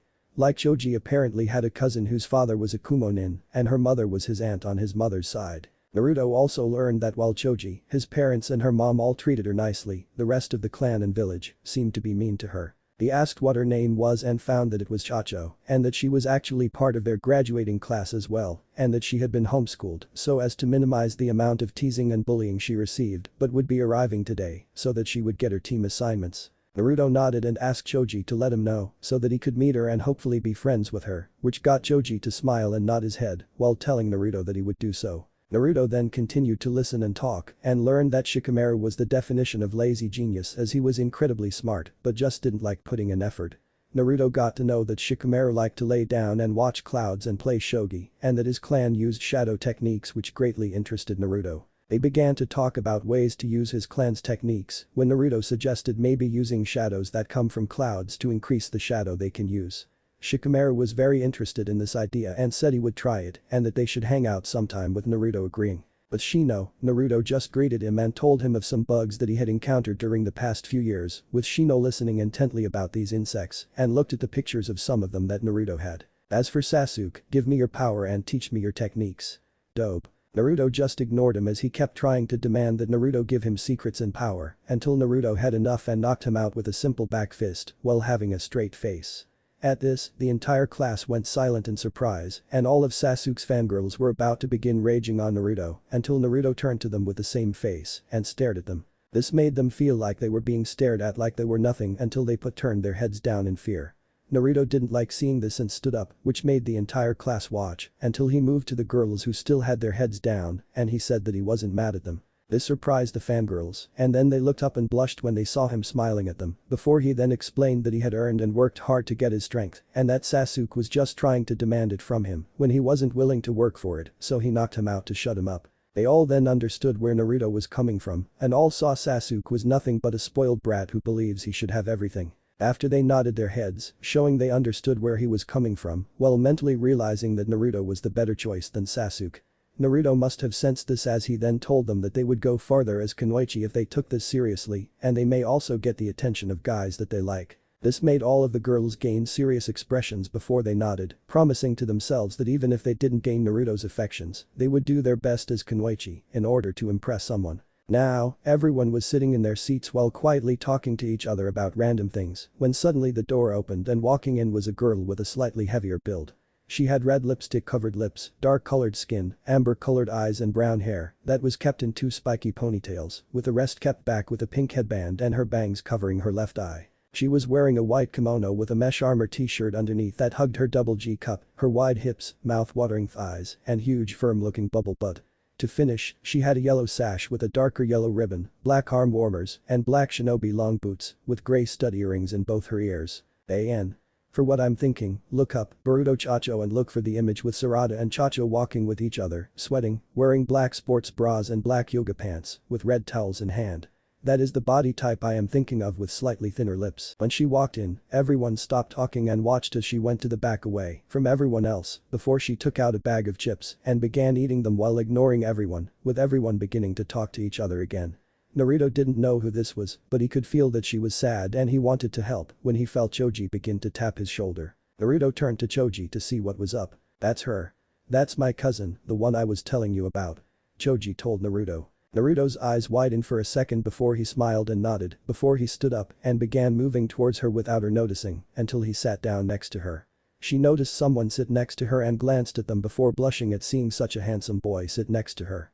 She was still eating her chips while blushing and taking glances at him every now while thinking, oh my Kami. He is so handsome. And he sat next to me when there are so many seats available and isn't making fun of me. I should say something before he begins to think I'm weird. She was broken from her thought when she heard him speak to her. Hello, how are you today? Naruto asked, gaining her attention with her looking like a deer in headlights, due being caught off guard when he suddenly spoke to her when she was thinking of what to say. I fine, how are you doing? She replied, while inwardly cursing herself for stuttering. I'm doing well, especially after knocking out Sasuke over there. Naruto replied, while pointing to the knocked out Sasuke who Naruto had written and drawn on his face. She looked closely and saw that on his forehead it said, sorry ladies, I only take men with big packages. This caused her to begin giggling, but covered her mouth to not laugh out loud before she saw on his right cheek it said, all sizes welcome. While pointing at his mouth. She let go of her chips, which Naruto caught before they hit the ground, in order to cover her mouth with both hands, before she then focused on his left cheek. On his left cheek it said two words that caused her to start just laughing like crazy. On his cheek it said, bitch boy. And he had a mustache drawn on him and fake glasses, with stitch marks going over his right eye. All of this caused her to begin laughing, which caused Naruto to begin laughing with her at realizing that she saw his artwork. Their laughter gained the attention of everyone else, with the girls blushing at Naruto and how handsome he looked smiling, and they loved his laugh. The guys began to blush as well when they saw her smiling. After they were done laughing, she then asked, with tears in her eyes from laughing so much, who did that? I did because he was getting on my nerves, and I decided simply knocking him out wasn't enough. Replied Naruto. Well, thank you for that, I really needed something to laugh at. Oh. My name's Chacho, by the way. Chacho Akimichi. The now named Chacho said while extending her hand to Naruto. Naruto smiled and said, well, nice to meet you, Chacho. My name is Naruto Uzumaki and I'm glad you enjoyed my artwork. Chacho giggled and said, yeah, I really enjoyed your artwork, especially since he was the main person who would bully me for having a parent who was from Kumo. Chacho finished with a frown. Naruto wrapped his arm around her shoulders and brought her into a one-armed hug, which surprised her and caused her to blush at feeling his strong, muscular body against hers. Well, you don't have to worry about anyone else bullying you. Just let me know if someone does and I will take care of them myself. Naruto told her with a slight mischievous look on his face that caused her to blush a little more. Chacho then smiled and said, sure thing. But you know I can take of myself, right? she asked with a raised eyebrow after getting out from under his arm, albeit reluctantly seeing as she really enjoyed how his arm wrapped around her felt. It was now Naruto's turn to raise his eyebrow at her. I kinda figured you would be able to, but is that any reason for me to not be allowed to help a beautiful girl out when she needs it? Naruto asked. Tacho blushed at being called beautiful before replying with a smile, no, I suppose you're right about that. Naruto then smiled and exclaimed, good. And, since I protect my friends and precious people, that makes us friends. Tacho blushed even more hearing his words, you want to be friends with me? Of course. Why else would I cheer you up?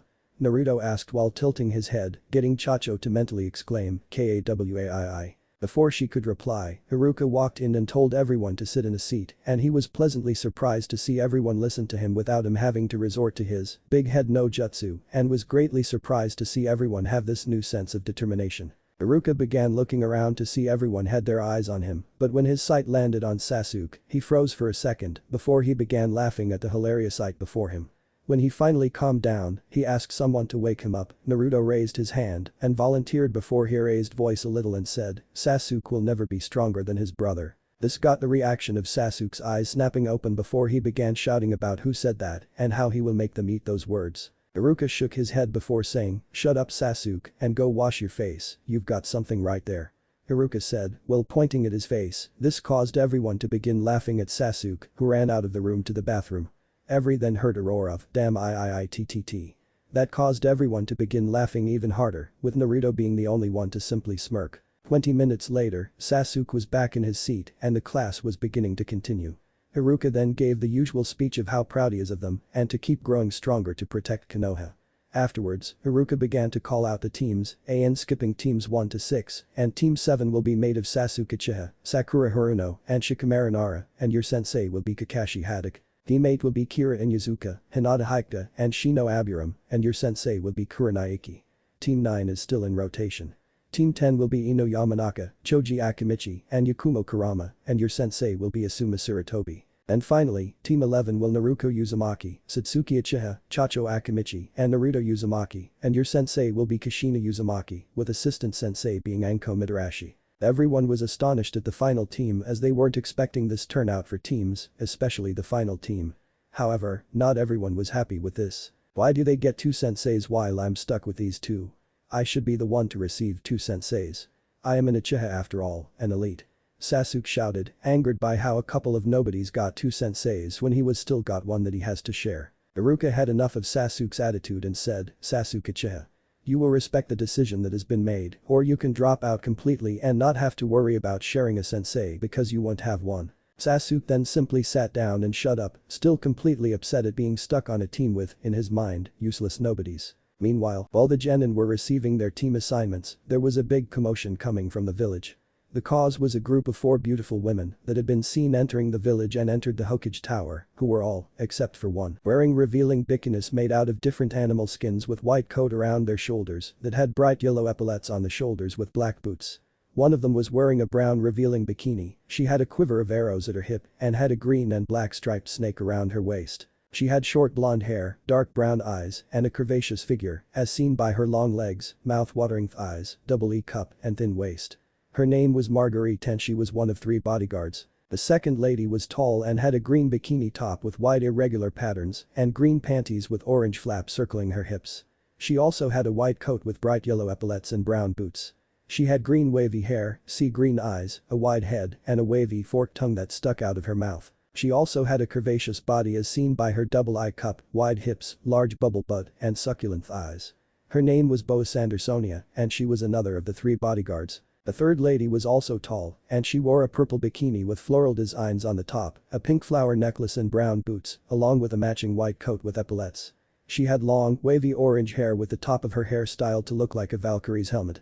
She had a slightly plump body with double H cup, wide hips, a large ass, and thighs. Her name was Boa Marigold, the last of the 3 guards, and in her hands was a large weapon with a long black pole and a curved blade with an extra curved blade on the back of it. The last lady was the most beautiful, as seen with her long, straight black hair, black eyes, and curvaceous figure as seen by her J-cup, long legs, thick thighs, wide hips, and fur mass. She was also wearing a matching white coat, along with a revealing red blouse that revealed much of her cleavage, a loose red sarong that had pink and green floral designs that exposed her legs, and black high heels.